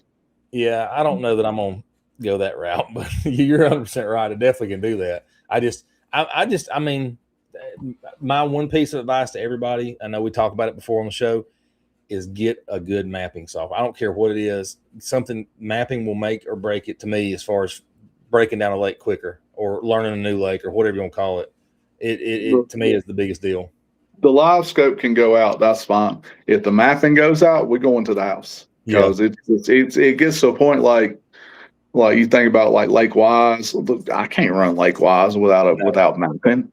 I can't run Guntersville. Can't run Guntersville without good mapping. That place will get you hurt. You know, all these places will get you hurt without mapping. You see people. I know you see it all the time. I'm sitting here looking at my map, watching runabouts run around and go, oh, nope, he didn't hit it, but there was a stump right there. I know this guy's in 3 foot of water, you know. We were fishing Saturday. How deep was that stump we saw? Couldn't have been more than 1.5 feet. Man, a guy came right by our nose. I mean, we were sitting there fishing a hump in the middle of the river channel, and a guy came by the boat. He couldn't have been more than 40 or 50 yards off of me. And he ran by a point marker that I had just been looking at, a big metal bar and a stump right next to, just like this. I was like, oh, me and Tony both stopped fishing. We're going. We just knew we was fixing to watch somebody knock the lower unit off. I was like, I'm gonna have this guy he just buzzed me like an a-hole, and now I'm gonna have to go save his goofy butt in the middle of this lake because I'm not just gonna let him sit out there or whatever. But I was at least gonna get to tell him he's an a-hole. I think the only reason he missed that because I made a cast when I saw his angle, I made a cast in that direction, and I think that's the only reason he turned a little bit left. If he'd have kept going the way he was going, I believe he would have got that stump all day, for sure. Yeah, and God loves dumb people. That's why. And what makes it worse is it wasn't just us there. There was a striper boat that was probably, he split between the both of them. There was plenty of room. It was weird. I guess he just wanted to prove a point. I don't know what he was doing, but I just knew he was going to eat that stump alive right there. We were in a section for everybody. We were in a section that was probably 3/4 of a mile wide, and it's me and a striper boat 400 yards off each other, and he come right between us. It's like closer to us than the striper boat. But he went across the hump we were fishing. I mean, he went right across the hump. Across the hump we were fishing. I mean, he just went to the left of the marker pole or the marker buoy. I don't know how. Like I said, where he was at, he should eat that stump up for sure. Maybe that stump was a little deeper than I thought it was, but his boat was buried. There was no way. I mean, he was buried. I think he went right beside it for sure. But like I said, without mapping, I'd give the live scope back 100 times before I'd give up my mapping. 100%. Clay Cocker said, I'm not as efficient with creating and managing waypoints with C maps. I'm not sure if I can change the settings or if I just need to get more familiar with it. And yes, you can find them on Amazon on sale, previously owned, which I'm sure I still enjoy. My way I set, when you're creating your waypoints and C maps, let's just take, okay, we're on side imaging. I see something that I want to mark. I'm going to just double tap that, then hit the flag button. When you hit the flag button, it brings up your waypoint management immediately. And if you look, sorry, I knocked my phone down.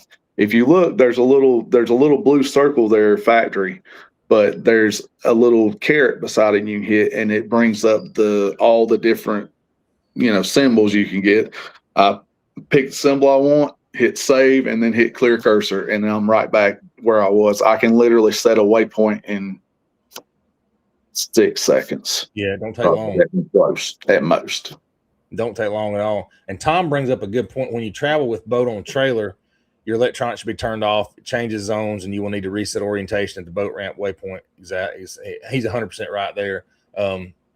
My stuff if I'm trailering anything, it stays turned off anyway, but it does have to reconnect and reconfigure all that good stuff. But it does it so much better nowadays than it used to, for sure.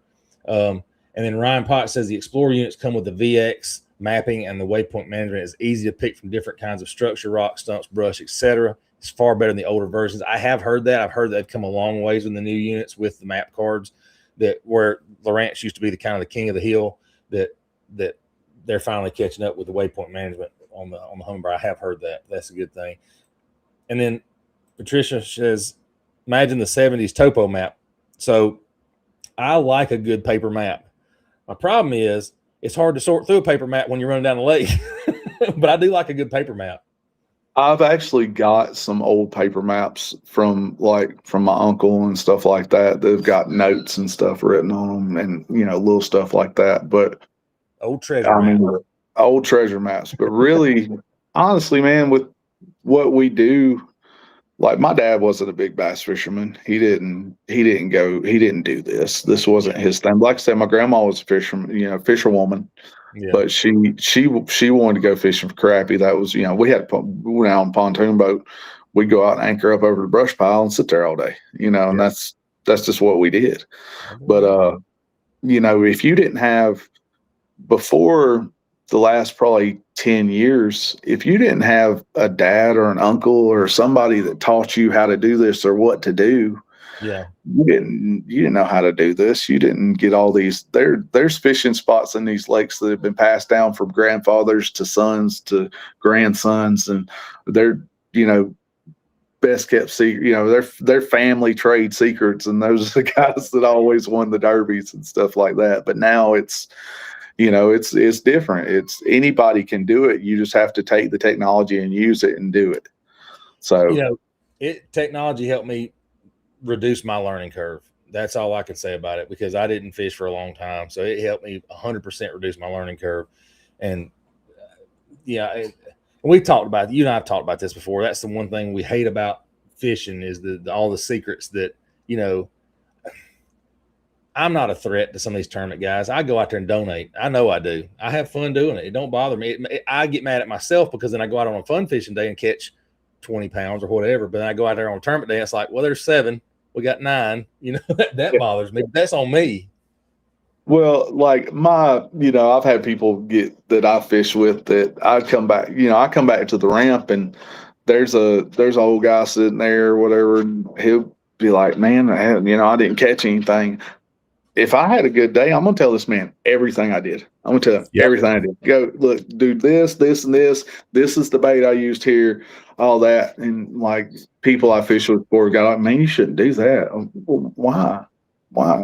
That man just trying to look. That I promise you, I'm not gonna be on TV doing this. Right. This is not the Bassmaster Classic. If that man can go out and catch a fish and have a good time, and he got that for me, then that's a win for me. Like, I love helping people catch fish. I love watching people catch fish.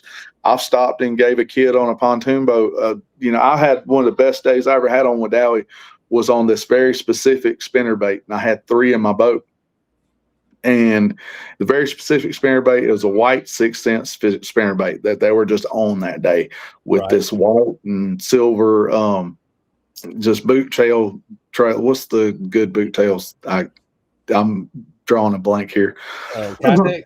The Kitex, yeah. White and silver Kitex on this white specific. I stopped and gave a kid a whole pack of Kitex and one of them spinner baits and said, all right, go throw this along every dock in this cove and you will catch fish. He was out there with his granddad on the pontoon boat or something. Yeah. And he tied it all on. And I went out to the tip of the cove and watched him. And he threw it about 3 docks and caught about a 4-pounder. And he went to screaming and hollering, raising, carrying on. And I'm gonna tell you, that's the most fun. That's one of the most fun days I ever had fishing. If I can help somebody catch a fish, man, I'm going to. I'm not be like, I don't understand the keeping it from everybody, because what I caught him on today, if I'm leaving the lake and I tell a man how I caught him, then he can go catch them for the rest of the day. They're going to be doing something different tomorrow. Yep. It's not going to be the same tomorrow. Every day we come back, we got to figure it all out again. There are some similarities and stuff like that, but for the most part, every day is a new day and we have to figure it all out again. That's right. I mean, so that's what I've done.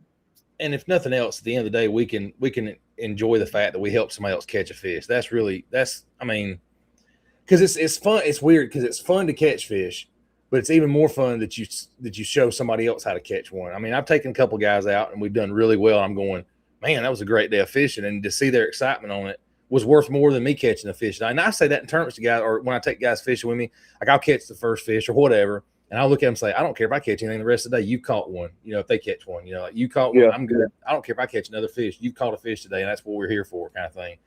I mean, I don't know. I My like it like that. father-in-law, my father-in-law fishes with me a good bit. He didn't really like he just started fishing with me last year. He just, we have a great time. We have a phenomenal time. And he's really, the last trip we went out on, he really started to get it, and he really started catching fish. Man, I had more fun watching him catch fish than I Yeah. do, because I catch 3 or 4 pounder and I'm like, cool fish. I don't even take pictures of him anymore.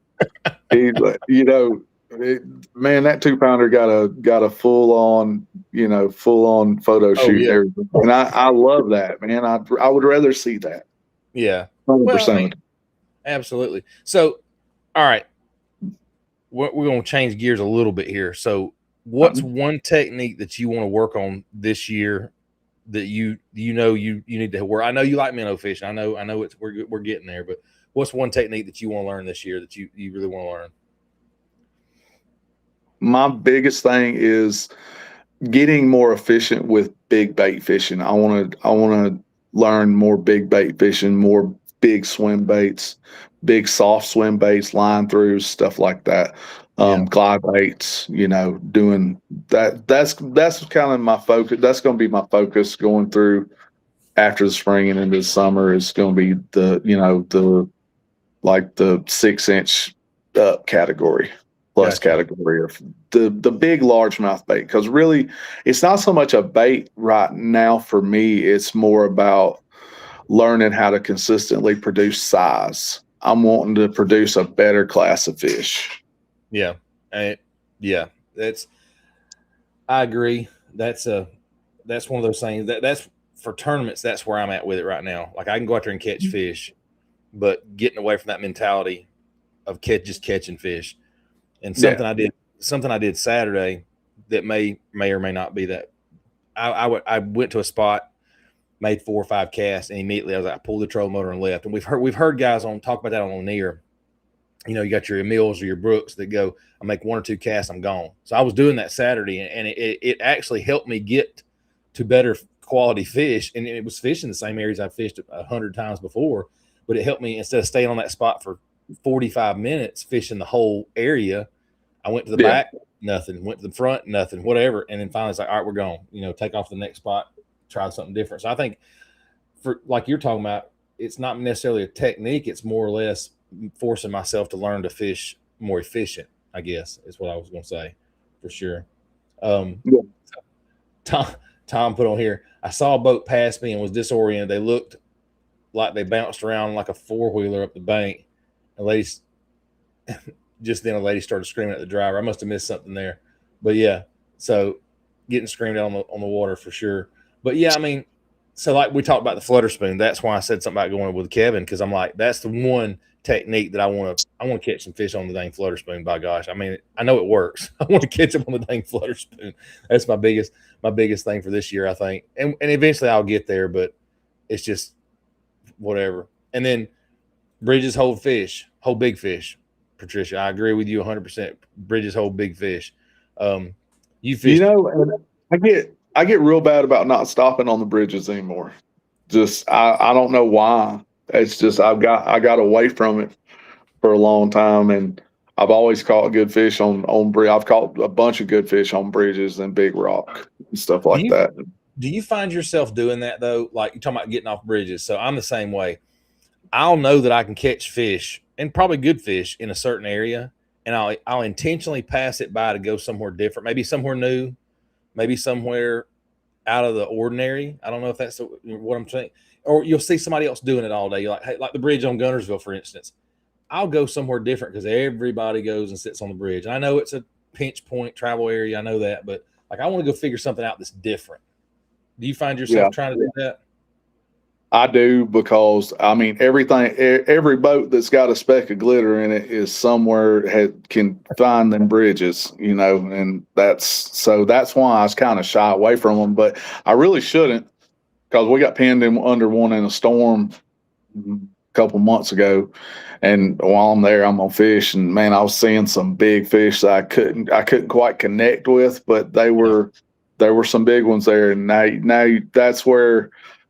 Honestly, that's where your flutter spoon plays a great role. That's a great bait to throw up against the bridge pilings and let fall down by them and start working, and you'll get some big bites doing that. I'll find the big piece of rebar or something with fishing line around it. That's what I'll find. That'll be my luck. We found a big piece of rebar Saturday. We found it looked like a signpost bent over like this in the water that was eating crankbaits for dinner. Ate crankbait. Oh, and be careful reaching in somebody's rod box or somebody's tackle box. There may be a hook hanging there. I got me a nice little flesh wound from a hook that I wasn't paying attention to. That was a fun time. Yeah, just FYI, if you use the little tackle hanger for the lid of your live well, warn your buddy before he goes digging around in your center box. That was my stupidity. I didn't push the lid up far enough, and when I reached back with my hand, I went to go down like that. And when I did, it caught that darn. I don't know if it was a spook you had on there. I don't know what it was. I think it was a evergreen shower blow, and them hooks are sharp, boy. They are sharp. It went all the way through. I mean, luckily I didn't stop. Luckily I was going fast enough. It went all the way through, ripped the skin, and it bled a little bit. We kept fishing though. It wasn't bad enough to stop fishing, but it was like, son of a. I think I cussed about everything I could say right then because it was my own stupidity, but I just wasn't paying attention. But yeah, make sure you watch out for the hooks in the boxes like that for sure.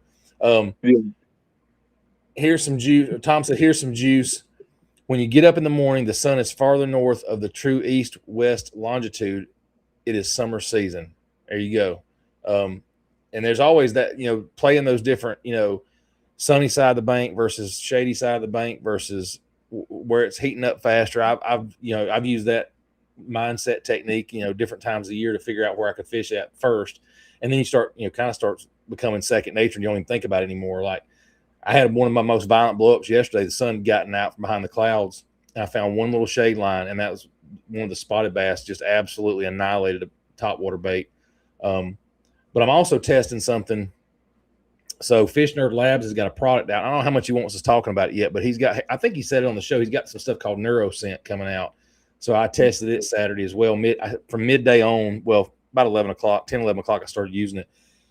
I don't know if it was it's hard to say if it was NeuroScent that helped, but it definitely, I caught the biggest fish of the day with it on the bait, and I caught the most violent blow up I had of the day was on while I was using that NeuroSense. It's one of those things I'm hoping works, but I've got to do a lot more testing with it to kind of get some more information. Anything you can do to turn a follower into a biter too. Anything that does that is a help. The video I just dropped before the show, it was 4 or 5 cruising bass, and I saw them cruise by me within 10, 15 foot of the boat.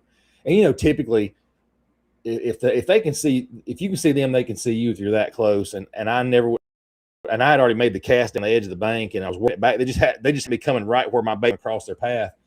And like I said, they immediately stopped. 2 or 3 of them turned on it, but they stopped. And then all of a sudden, that one just sharked out of nowhere, and it was the big 5.5. And I never saw her. All I saw was what looked like buck bass, maybe 1.5 pound, 2 pound bass swimming.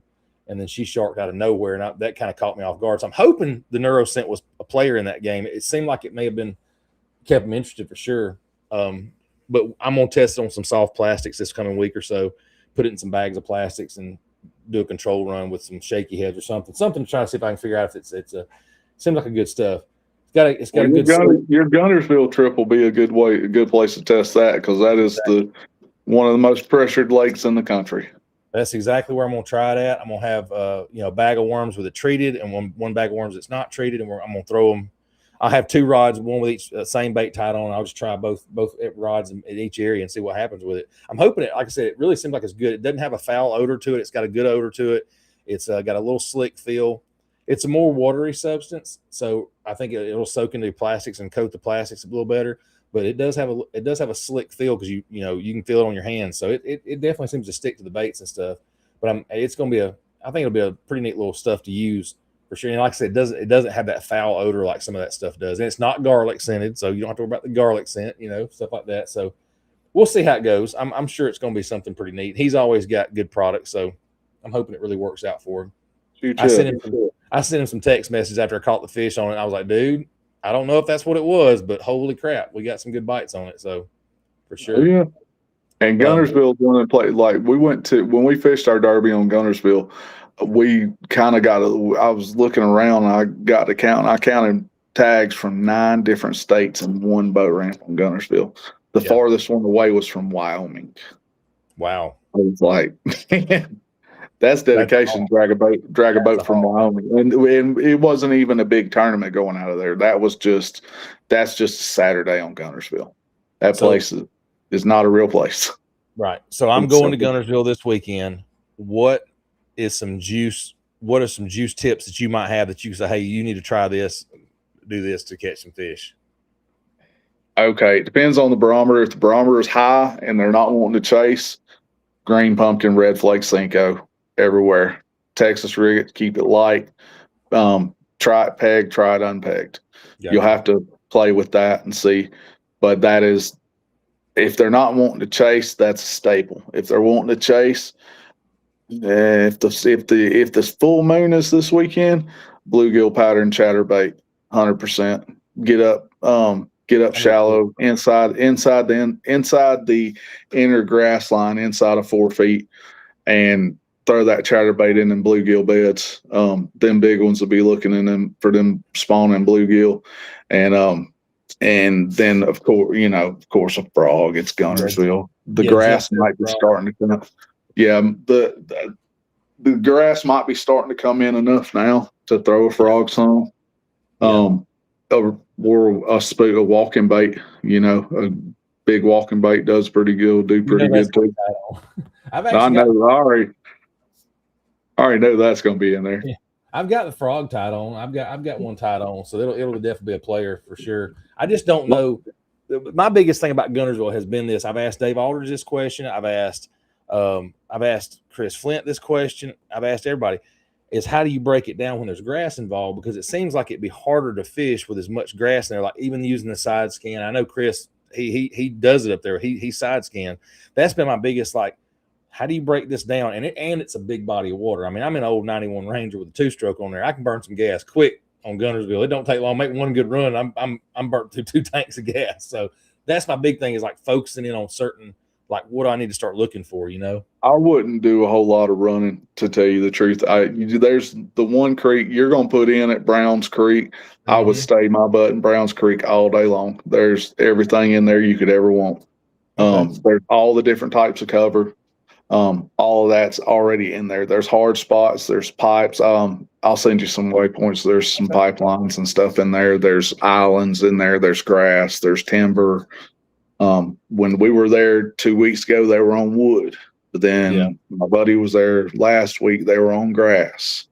So they're going to move around. Yeah. But if the barometer is high, if it's above 30, dragging. If it's below 30, moving. I think the good thing is I'm going up there to fish, not a tournament, because the time that I've done the best on Guntersville, one was a fun fishing day.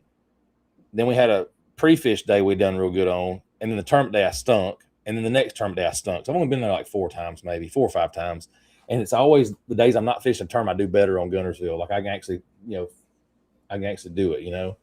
And don't forget to channel your inner Danny and throw a wacky rig. I know it ain't your favorite, but throw that wacky rig. I keep one rigged up. It's not my favorite, but I will throw it. It's not. And then Bobby Colson, what's going on, sir? How do you fish the eelgrass that has taken over? Tick the tops of it. Tick the tops. The eelgrass. The eelgrass is actually what they prefer. Yeah. They'll be more. They'll belly up, and the way it's been explained to me is they would rather the eelgrass is more comfortable to them, and they'll belly up in the eelgrass.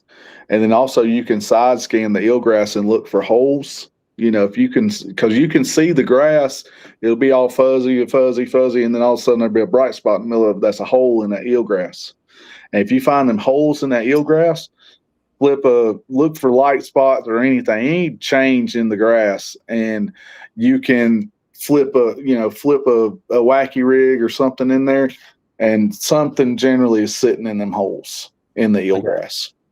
Okay. Or take a chatterbait and just try to you can barely feel it. Try to tick the tops of it, and something will come out. A monster will come out of the grass and eat. Okay, well, that makes a lot of sense. I spent a lot of time side scanning Guntersville. Obviously, the few times I've been there, we were fishing tournaments, and just you don't have time to do it then. So I'm hoping this weekend I'll actually have some progress with my um, Guntersville trip, because the one pre-fish I did caught a 6-pounder and was 5.7 or whatever it was in practice, and I'm like, oh, this is awesome. And then the next day, like we had like 8 pounds total. I'm like, this sucks. I stink on Guntersville. And then Saturday, yeah, Sad Alien 682. And thanks for stopping by. What color Cincos do y'all get the most bites on? Green pumpkin, any green pumpkin iteration. It's there's green pumpkin and then there's wrong. To be honest, there's some kind of variation. In it, it's great. I've got a color that I don't know where you're at, Saturday. I don't know what lake you're fishing, but if you're fishing over in West Georgia, East Alabama area, black, trickworm black Cinco right now, this time of the year, I don't know what it is, but I know Wedowee, they will absolutely destroy a black Cinco this time of the year. So that's a color I like. Green pumpkin's my go-to, 100%. But there's a time for all of them. The red plays sometimes, the purple plays sometimes, but the green pumpkin kind of works all the time. Yeah, for whatever reason, I've noticed on Wedowee in the springtime, the blacks, I don't know. Again, I don't know what's hatching, or maybe there's eels out there eating. I don't know what the heck, doing leeches or something. I don't know, but that's the one I've tied on this time of the year and absolutely kill on it for sure. And it was weird. If you ever look when we catch if you ever catch the shell crackers and stuff in Wedowee, they're darker. Yeah, it may be that. Dark. They are dark color, so it could look like that. I've noticed over the last few springs that I'll tie that on, and it's doggone for sure. Let's see. Coleman says enjoyed the show, one of my favorite shows yet. Tony, you're doing awesome with the show, man. I appreciate that, Coleman. Thanks a lot. That means a lot to me, man, for sure. I really do appreciate it. And Bobby Colson says eelgrass chopped up floating is a pain, and I will agree with you 100% on that. That floating eelgrass, oh my gosh, because my first. That's where the frog really comes into play. Yeah, because the frog, that's the biggest deal about the frog in Guntersville is they'll get through clean. Yeah, absolutely. My first trip to Guntersville was in January several years ago. It was 17 degrees when we put in, and I had never seen the lake in daylight yet. So we're out there pitch black. We got there stupid early, and we're going to throw a jerk bait. I'm like, okay, cool. Nobody told me that we were going to be pulling back, bales of hay as we're fishing it. So once I figured it out, it was fun. But man, oh my gosh, I'm like, why are we fishing treble hook baits in this again? This makes zero sense. And then we started catching fish in it, and it worked. But once I could see it, it made more sense. But in the dark of the day, we were on that causeway right there, and it was just cast after cast, nothing but grass in it. So I couldn't, when I first went to Guntersville, the grass totally messed me up. Like I was like, I couldn't throw because I went out, I had on I think I had on a 3/8 weight on a sink, on a Texas rig, stuff like. You can't fish that kind of weight there. You have to come back to that, 1/8 ounce or that 1/4 ounce, that 3/16 or something light that's not going to get so caught up in the grass you can't get it through there. And then you can once you figure that out, that place gets a lot easier. It's not easy. These are some of the smartest fish in the country. Yeah. These fish aren't just in your minnow game. If you're going to go out there and minnow, it better be on point because they have seen it all and they got a PhD in it. I promise you. 100. That's a fact for sure. And I mean, like you said, with the Texas rig, I don't remember why we went out there on a tournament day. Well, it was the day after our practice day where I caught the good one on a jig of all things. But I had Johnny Schultz it's back when he was still doing deep dive, and I had gotten deep dive for a short period or whatever it was, and on there it said Texas rig Cinco in this color, and I want to say it was like watermelon candy, something like that, green pumpkin candy. It was one of those candies. So I had stopped at the store right there across the causeway and gotten 2 packs of it, and we absolutely destroyed them on it. I mean, it was in the back of that creek down there at the bottom. We talked about it last time when Chris was on the show. Was it Spring, whatever that creek is down the bottom end? Yeah, Brown. Yeah, no, not Browns. It's on down towards the dam. Yeah, I know which one, John. Last big creek on the right. And man, we were absolutely waylaying them back there with. I mean, nothing spectacular, 2.5, 3 pound bass, but still, it was I never would have thought you could have fished a Texas rig through that quite that good. And then Alex says, "Dang it, got caught up in wiring the new kayak and missed the show. I have to listen tomorrow." Well, Alex, you listen to it. It was good. It's been a good show so far. Been a real good show. We've had a good time, anyways. Yeah, absolutely. And then I don't know if y'all learned a lot from me, but I have a good time hanging out with my buddy, anyways. I like getting to talk to people, man. And you and I, we fish well together, talk well. And I know you'll tell like stuff. That's a good thing too. Like it's one of the reasons I asked you to come on the show. I know you'll tell, hey, this is what we're doing. Bobby says Seabold. It's not Seabold. It's the last one down there on the right. I can't think of the darn name of it. It's Seabold's a little north of there. I'll think of it a little bit. I'm sure I will. I have to get out on the map, look at it. Yeah. But yeah, that at Guntersville, for some reason, that green pumpkin with the red flake, man, it's got to have the red flake. Yeah. I don't know why. It's just got to have it. But it's weird how that works. Different colors like that just play. I mean, you wouldn't think that it would matter too much, but it does. And I don't know if you ever red flake and the green pumpkin, like the zoom worms and stuff. If you run them beside the boat in the water, they shine like a doggone, like a flashlight's on them. It's weird how that water changes that red flake in there for sure. Let's put it this way. I was a big enough believer in it. I bought 100 pack of the Dingers in that color. Yeah. And it is in the boat and will not come out. Right. There you go. For sure. And Sad Alien says in North Carolina, I've got good bites off of green pumpkin and red bug. I agree. Green pumpkin is really good. I will throw a black one, see if it can catch me something with it. Yeah, I'm telling you, it may not work on every lake. I just know Wedowee, a black one this time of the year, it will absolutely get bit. That red bug's a good color too. But there's times when color makes when a little color change makes all the difference in the world. Yeah. And there's times when keep it simple. You need a green pumpkin and some kind of dark color. And that really, it does. There's times when it doesn't matter. That sucker could be disco pink with purple racing stripes, and they'll eat it twice. It does not matter. It doesn't make any sense because you and I on Saturday were throwing bone white, and we're getting bit.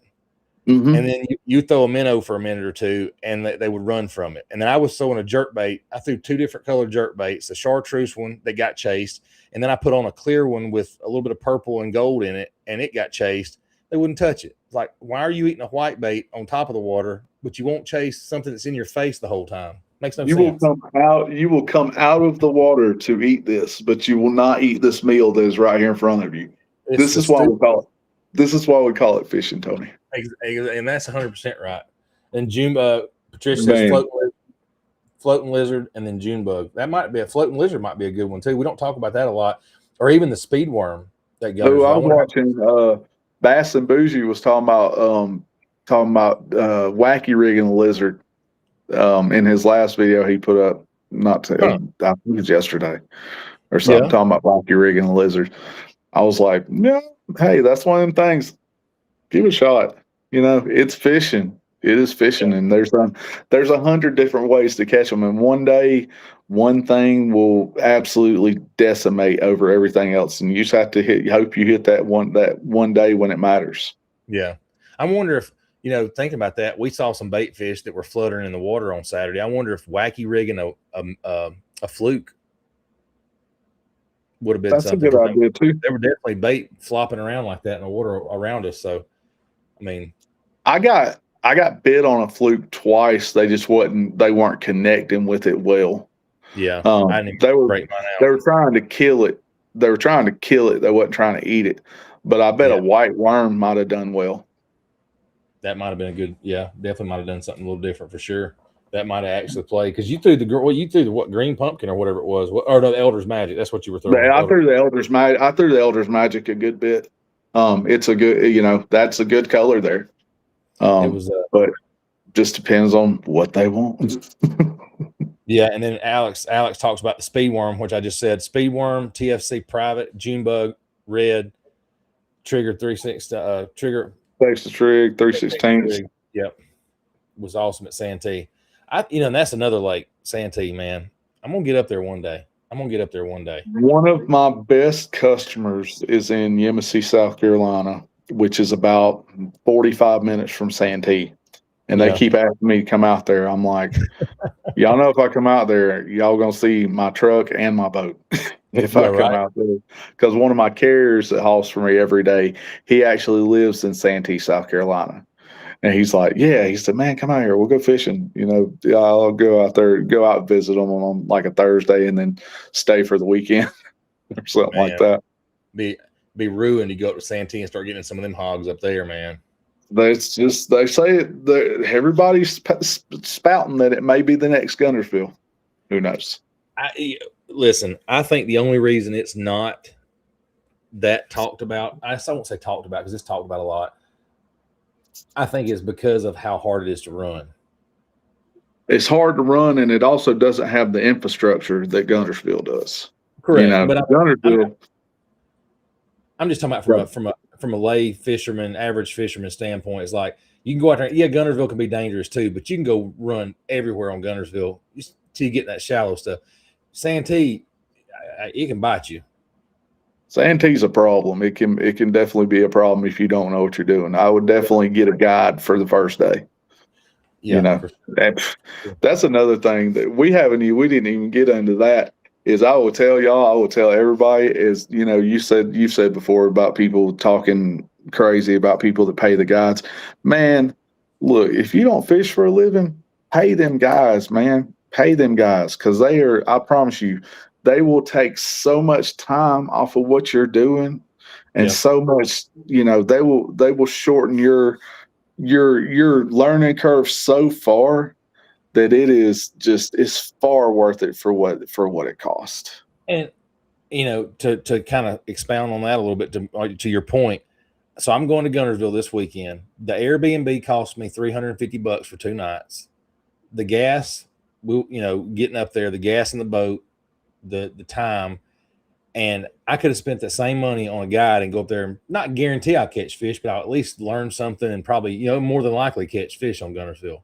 The only reason I'm not is because you just went on one, and I've been up there several times. I know I can go catch fish up there, but yeah, I 100% agree. I'm not ashamed if I'm not making my career. I'm telling you, pay these guys. There's a reason they get paid to do it. They're good at it. Yeah, and I didn't know who Chris Flint was. I mean, and I guess I already followed him until you said you went with him or you were going with him. I'm like, okay, let me look this guy up. And then, he's one of the best guides on Guntersville. Guys love him, and he dropped some absolute juice on the show that he didn't have to do for. I'm gonna tell you that was less than his trip with me.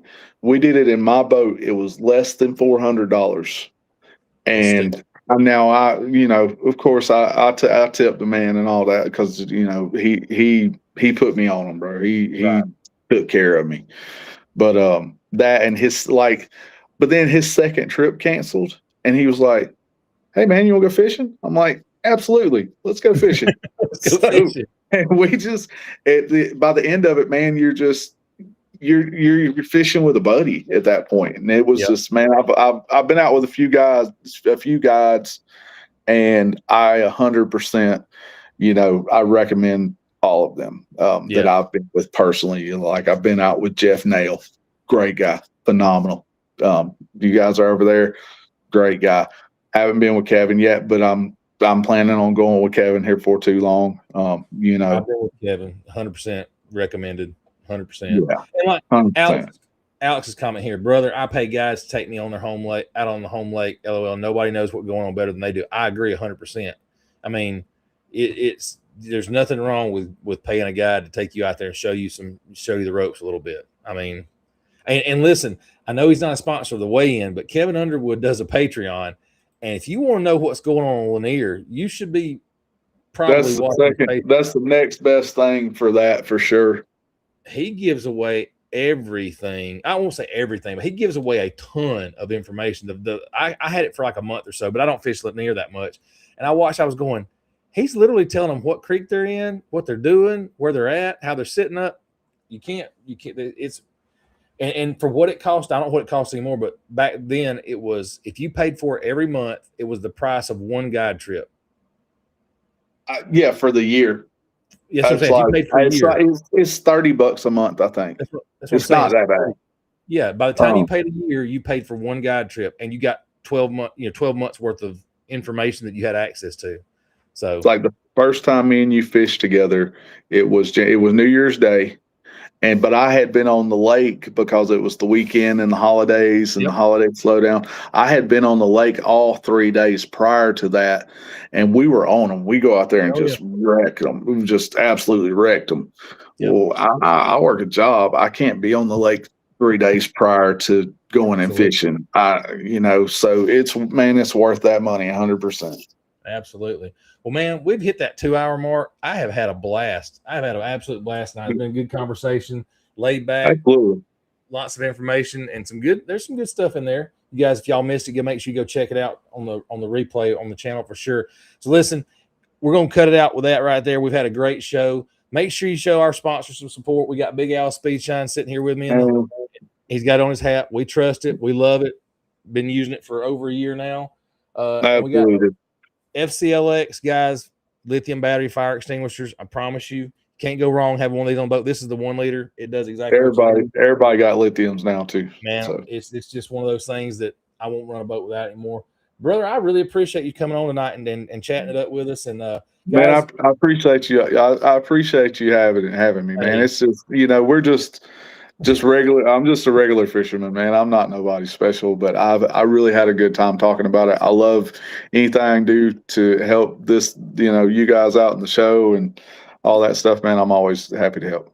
And you're the biggest thing is you're willing to share with folks, and that's what it's all about. And that's one of the reasons I asked you to come on tonight, because I knew that you'd be willing to talk about some stuff that we fished this weekend and talk about it a little bit. So anyway, with that, we're gonna cut it out. We're going to cut it out. Thanks again for stopping by. Guys, if y'all are fishing, make sure you're please being safe on the water. Keep an eye out for your fellow boater if you can.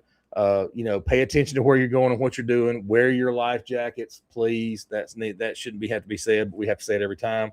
And if y'all need anything, reach out to us at the show. We'll be more than happy to help you as best way we can.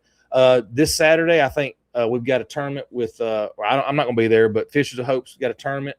I think they're fishing in Lanier, I believe. So y'all get out there and support that. They could use your support.